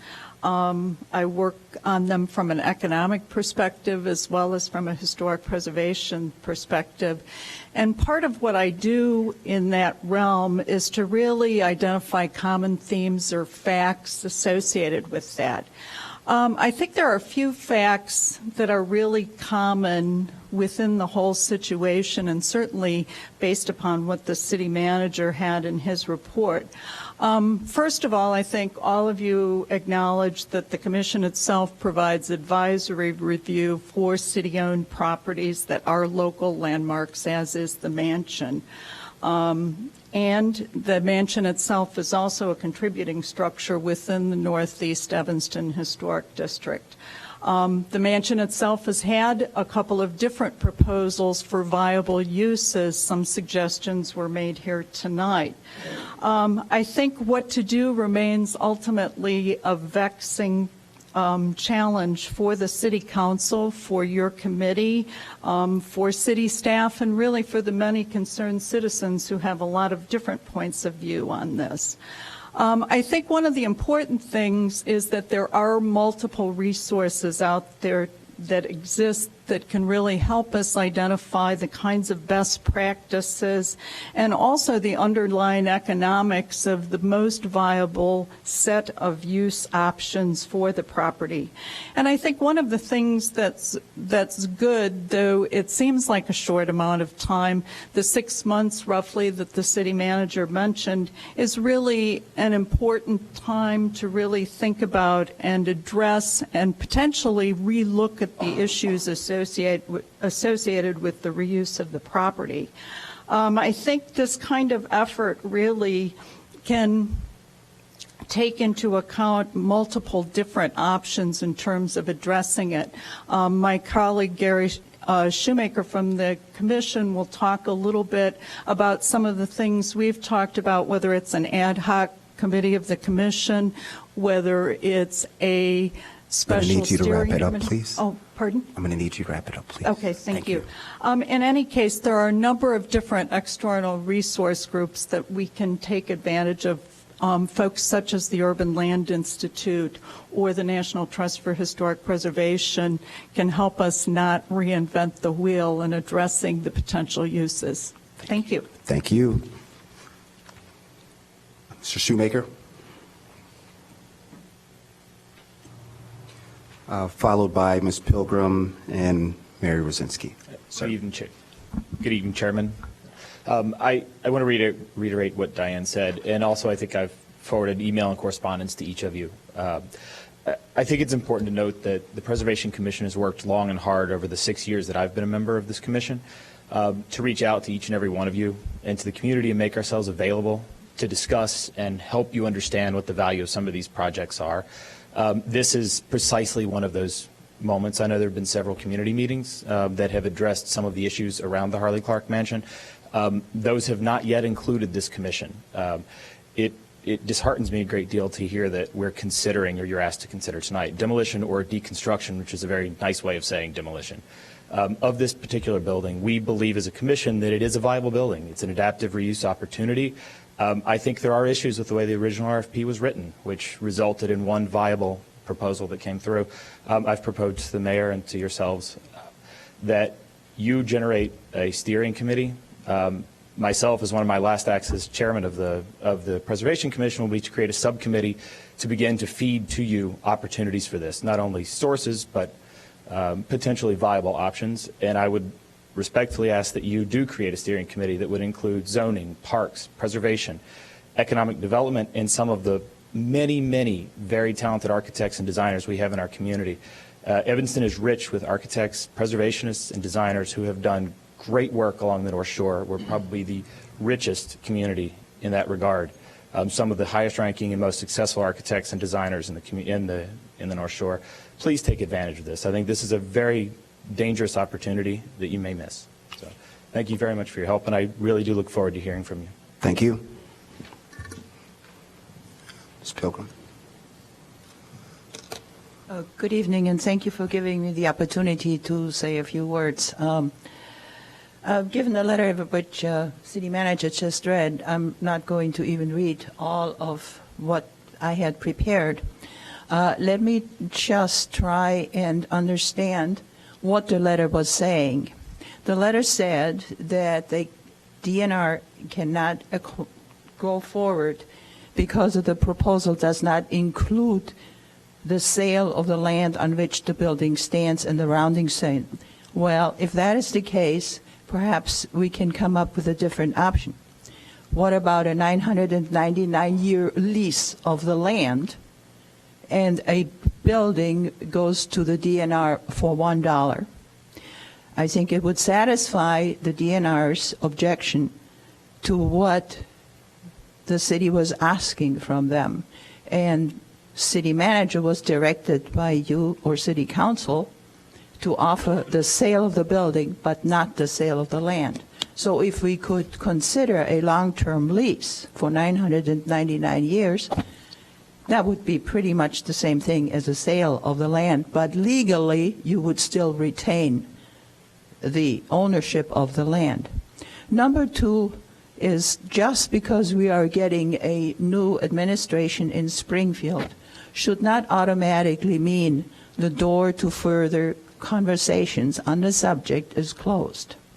Let us not forget that there is still city staff, excuse me, government staff that is essentially running the state. Yes, they get directives from their bosses, but maybe staff is still looking at a home for the coastal management program. And I think if we really sit down and think about the value that this program could bring, not only to the city of Evanston, but to the whole North Shore, to the ecology of Lake Michigan, to our students, to the education. Let's not completely close the door by simply saying that we got this letter, it says no, so let's move on to option B, deconstruction of the building, which I could support as long as we have really explored every other option possible. Maybe there's option number 3.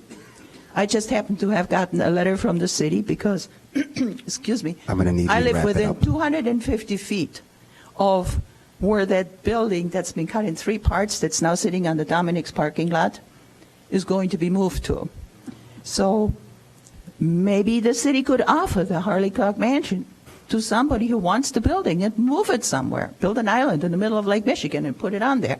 So anyway, I thank you for your time. I just would like to say, let's not completely close the door to the discussions with the DNR. Thank you so much. Happy New Year. Happy New Year to you, too. Ms. Rosinski? Hi, Mary Rosinski.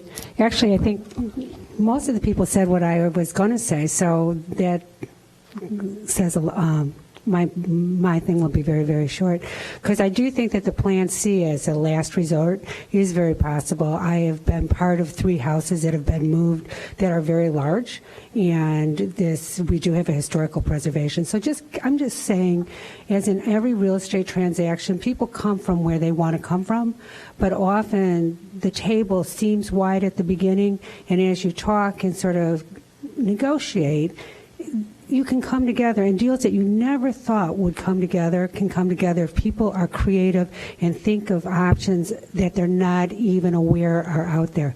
So I just want to say, keep the door open. I don't think that letter said they don't want it. I think that they said they can't negotiate the terms that we have put forward. So I would revisit that, please. Thank you. City Manager Bobkowitz.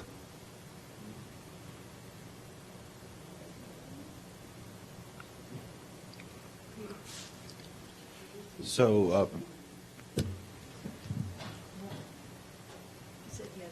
He isn't signed up for this. He's signed up.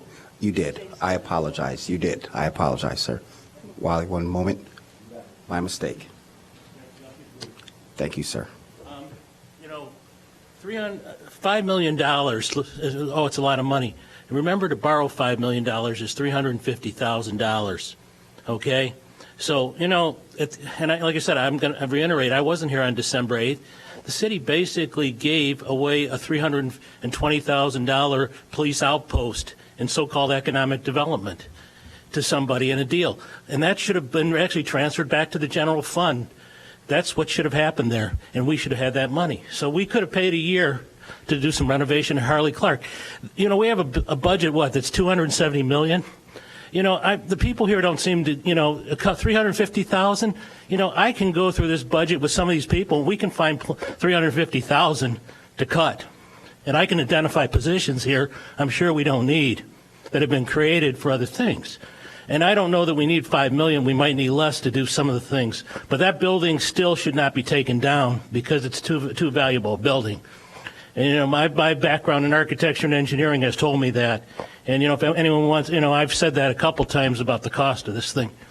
And frankly, just because this, I'm not going to go back to the storied past of this whole thing, but I think the city better be very careful because I think the building has reuse and value. So, let's not get to just, like I said, $350,000 is nothing in the budget. And we're going to be, well, that's it for now. Thank you. City Manager, we have questions from the committee. Alderman Grover, followed by Alderman Fisk. Thank you, Mr. Chair. You got to know, I've said it before, I'm just very disappointed that the IDNR proposal doesn't look like it's going to work out. And it's not a door that right now we're closing. Maybe we can find a way to open it a bit wider if there's a will to do that. I don't know. I'm disappointed not only because this was, I thought, a really good proposal for the building, but also because the Harley Clark Mansion seems to be the means by which this community beats itself up over the last 3 years. We've had nearly 3 years of deliberation at almost every level about what to do with this building. We have tested the market. We issued an RFQ, then an RFP, which produced a single proposal, a specific proposal that we not so politely declined. And I doubt we can go back and reopen that proposal. I would be surprised if we had anybody to talk with at the other side of the table. We had a proposal from IDNR that's not now a possibility. We did surveys, we did community meetings. 3 years of this. The only thing that's imminent about the Harley Clark Mansion is that as of June 1st, it will no longer house the Evanston Arts Center. Demolition or deconstruction is not imminent. It's been a very frustrating process. During those 3 years, we've had citizens groups organized against things connected to the Harley Clark Mansion. We have not found community consensus or a groundswell of support for what should become of the building. We've had lots of ideas and suggestions of resources, but nobody who said, this is my project, I'm going to take it on, I'm going to make it happen, I'm going to do the work that's necessary to build the consensus and bring together the resources and check as many boxes as possible about the adaptive reuse of the building. It's not something that I personally can take on as another project. So I wish we could be a little more flexible in how we negotiate with IDNR. Perhaps we wait it out a little bit to see what happens with the Rauner administration. We have some time, I think. As I said, at this point, nothing's imminent except for our June 1st deadline for the Evanston Arts Center. So perhaps I'd like to perhaps move this to the full council. There are 3 of us missing at the table right now, and see if we can find a way over these next 6 months to engage in a kind of a last-ditch, more meaningful conversation with the community about what should become, what are our options. We still have the web page on the city's website with all the information, the history of Harley Clark. We don't need to reinvent the wheel on what we've done so far and what information we need. So I guess that would be my proposal at this point, is to send it up to full council to kind of flesh out how we might engage the community. Because if we're headed towards a deconstruction of the building, it's going to take a lot of us a while to wrap our head around that. And 6 months may not be enough, but it does seem, as you said, the radical option, Mr. Bobkowitz. And before we get to that point, I want to make sure that we've exhausted all other options. And that may require the next 6 months if we work hard at it. Thank you, Alderman Grover. We'll come back to you after we entertain a few more lights. Next, we have Alderman Holmes, followed by Tendam and Burris. Oh, I'm sorry. Did I skip over you? I apologize. Alderman Fisk. My apologies. Thank you. Well, I'm going to suggest that we have a very heart-to-heart with the Rauner administration. And I don't know that you even had an opportunity to negotiate at all with them. It doesn't exist yet. It doesn't exist One more yet. week. So Ms. Pilgrim, the idea of $1 a year and a 999-year lease, it's 1,000 years. I mean, I think that's a little too long. But I'm sure that that would be something that the city manager would have put on the table just to find out what the parameters were for a negotiation if he had had the opportunity to negotiate, but that didn't exist yet. This is a vexing problem. It's a vexing problem. Preservation Commission, you know I love you. I've been there for you all the time. But you should have been here for the past 3 years while we were talking about this. It would have been really helpful to do that. And I'm also going to suggest that your idea for an ad hoc subcommittee, if that's the proper term for it, would be very helpful. Ms. Brugliera, I think the idea of the Joyce Foundation or any foundation that would have an idea for the use of this property or help fund it would be an excellent idea. So I think there's enough ideas generating out there in the community that over the next 6 months we should definitely take advantage of and find out if there's anything that we have missed. I don't know which one of you suggested that there was something missing or might have been missing from the RFP. We need to hear what might have been missing so that we can, maybe address that as well. I don't think anyone takes lightly the demolition or deconstruction of this building. Ms. Rosinski, I'm fascinated by your practical experience of moving buildings of this size. I know it can be done. I've never done it, but I know that you've had experience in that. It would be very interesting to know if there is a buyer for this building who would like to keep it in Evanston. Ultimately, though, and I've mentioned this on several other occasions in committee meetings, when we acquired this building, we didn't acquire it for the building itself. We acquired the building because it allowed us the opportunity to expand our parkland. So the parkland and the beach, which is a precious commodity in Evanston, to me, ranks number one, and that's why I would be opposed to selling the land underneath the mansion to anyone, especially the state. I mean, the state has all sorts of different agencies that might occupy the building. If we sold it to them, we would have absolutely no control over it. But I'd like everybody to kind of back up a little bit and think about that.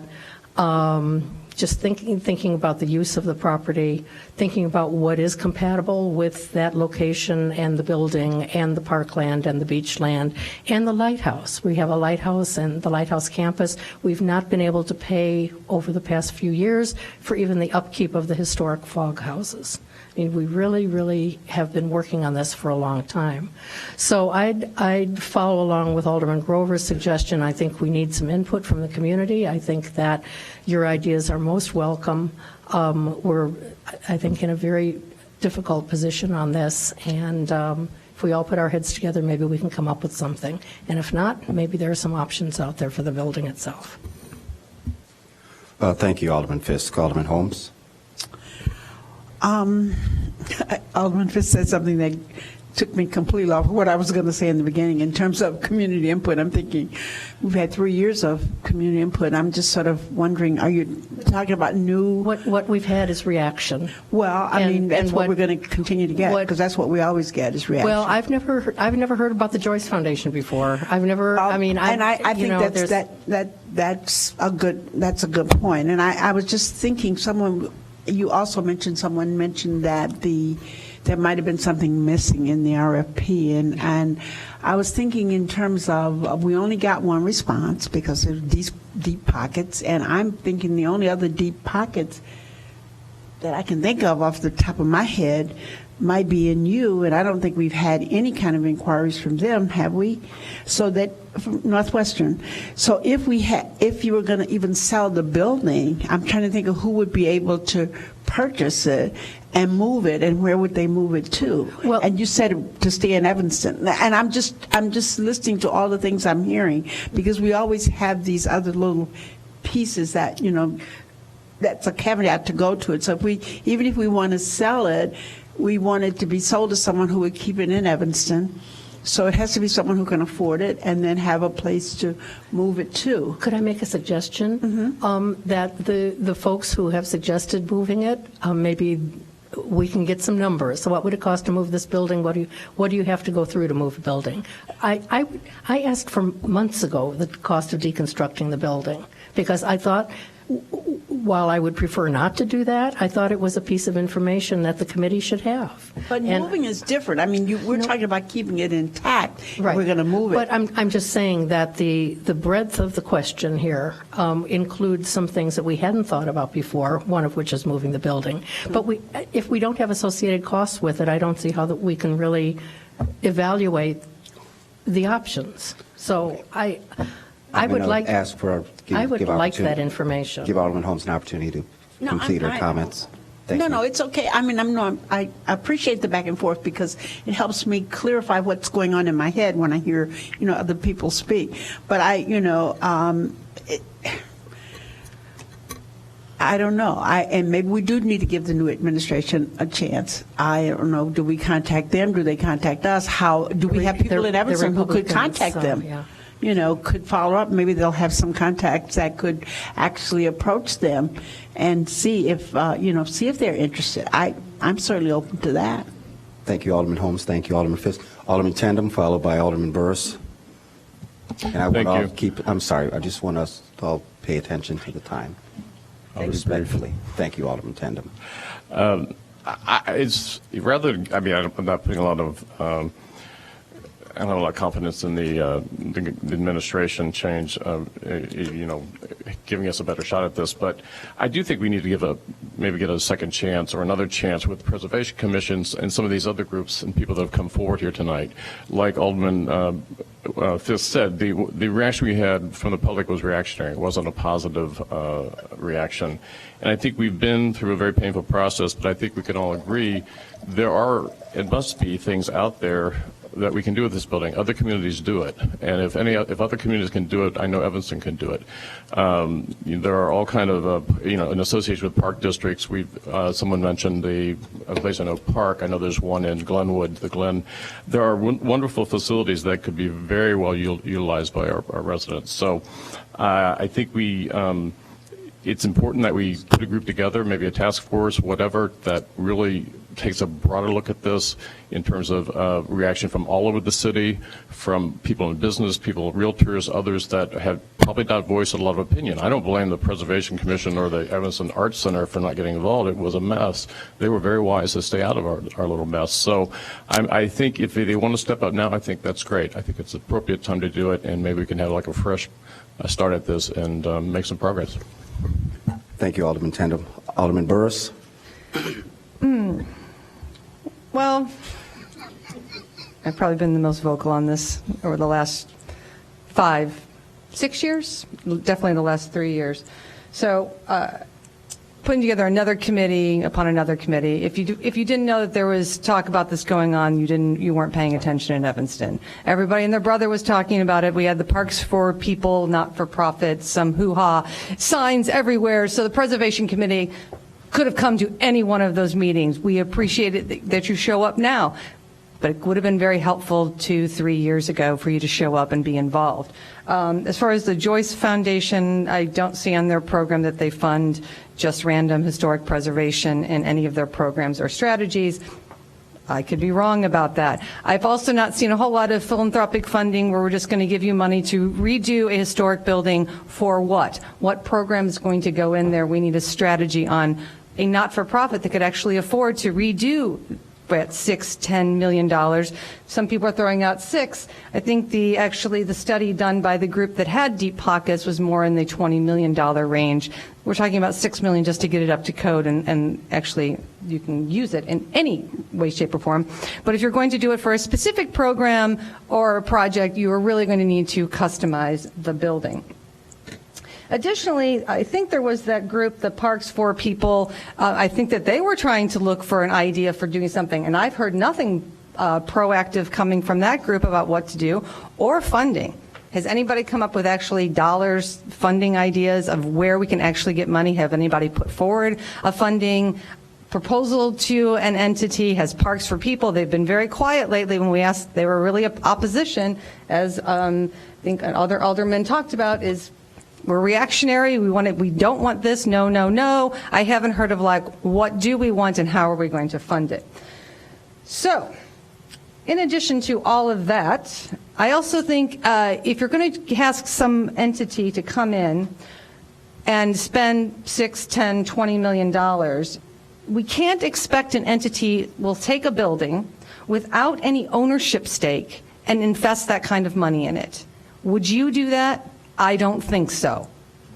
I can't imagine any reasonable entity doing it, and I can't imagine the state being whatever administration, and I'm pretty confident the Rauner administration, which is fiscally conservative, would not plop down a bunch of money in a building that they don't own to house a few people to do some work there. I don't see that happening.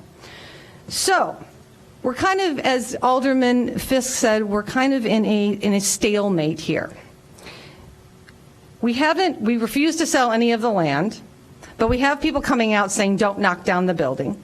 And we don't want to do a for-profit use in the building, but really only a for-profit can afford to do the renovations in the building. We haven't identified a not-for-profit that wants to be in the building unless the city's willing for them to pay for them to be in the building and to redo the renovations. So maybe the residents, we should put this to a referendum to the residents. Are you willing to sell part of the underlying land? We hear from a small group that comes out and says, don't sell the underlying land, but then we also hear from the group saying, don't knock it down. So let's put it out for a referendum, because we can't seem to make a decision on this council, and we've been talking about it for more than 3 years. So let's put it out there. We're just like, let's do another committee, and then another committee, the Preservation Committee and whoever else will come back and say, well, you know, it'd be great to have a boutique whatever, or a not-for-profit there, but no money, and then we'll sit around for another 6 months, and then we'll decide to have another committee. We're just going to do committee after committee, and pretty soon it'll be completely deteriorated, and it'll be boarded up, and that'll be really embarrassing to have a boarded up big building on our lakefront.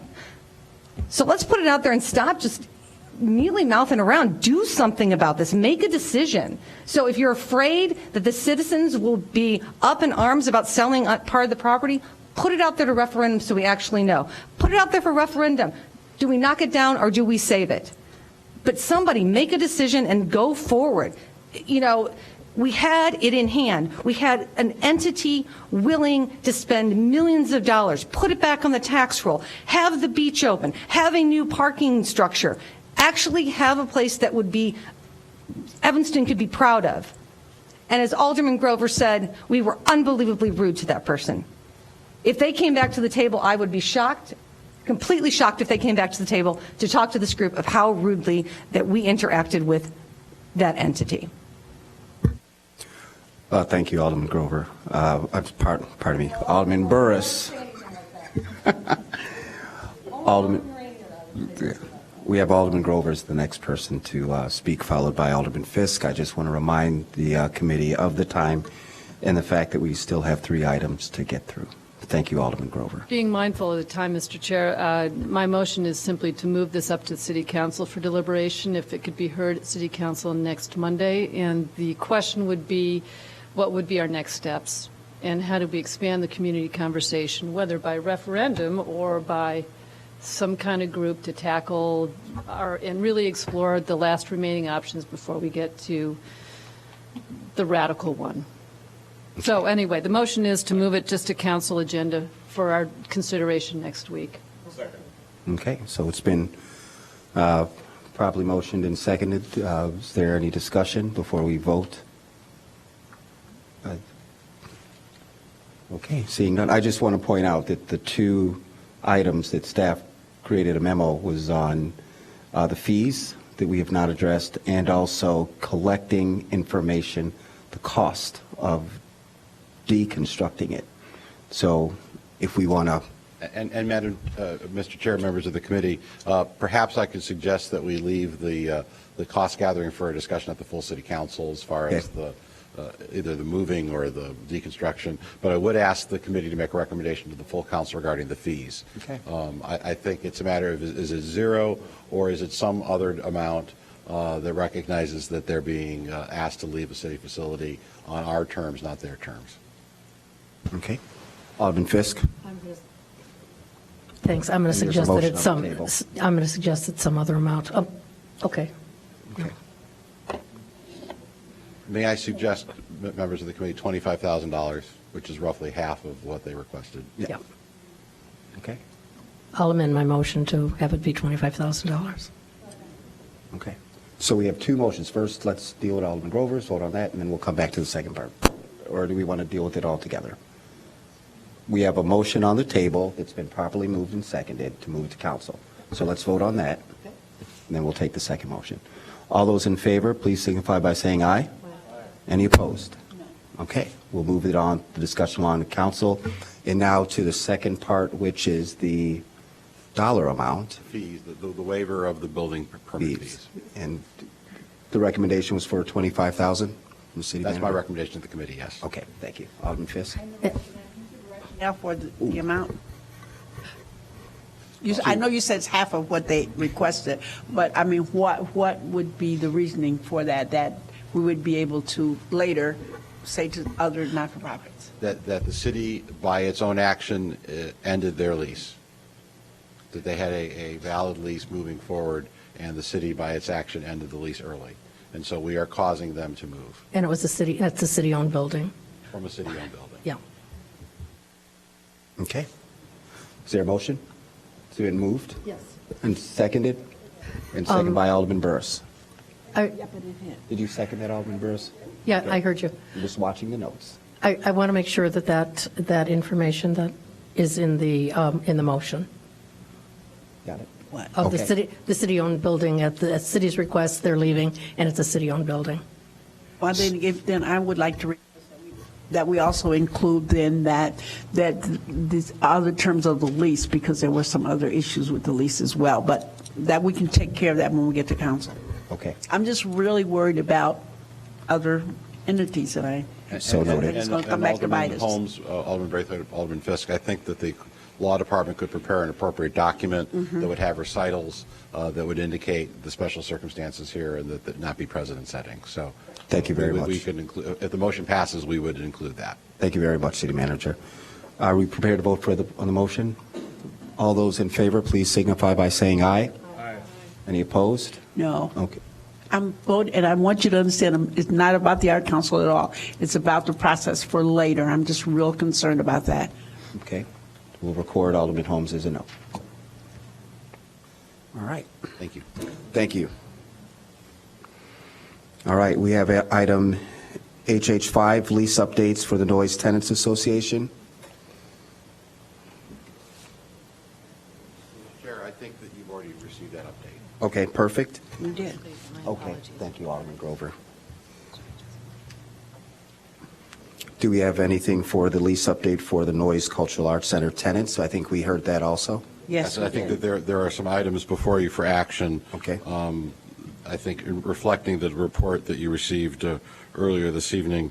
So you have HH5, which would, as a resolution 1R15, authorizing the city manager to adjust tenant lease conditions at the Cultural Arts Center.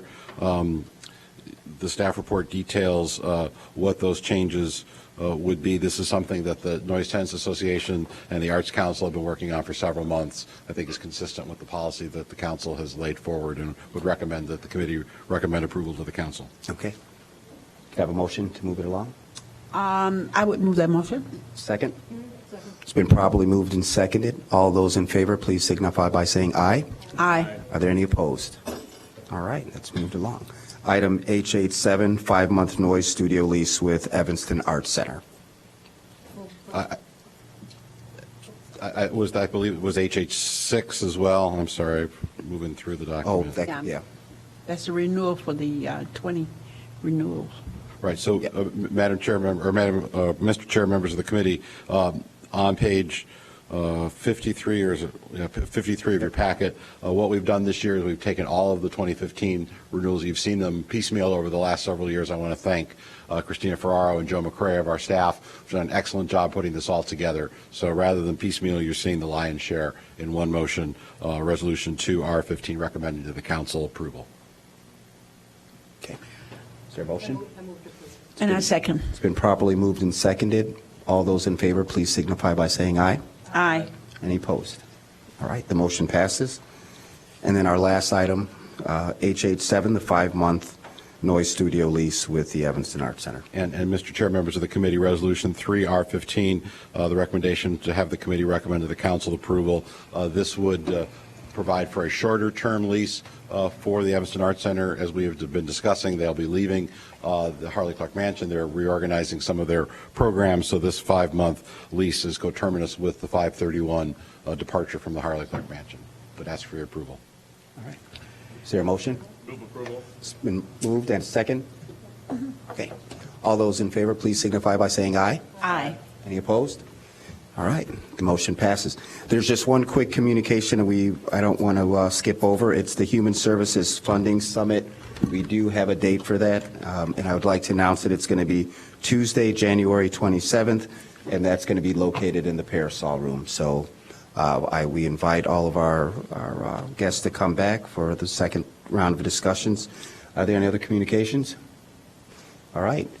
Again, Happy New Year to all of our residents. Thank you all for attending the meeting, and we'll entertain a motion to adjourn. So move. All right? Second? Yes. Yep. Yes, second, sorry. Aye. That's it. All those in favor? Aye. Thank you. The meeting is adjourned. Good night. Yeah, I think she-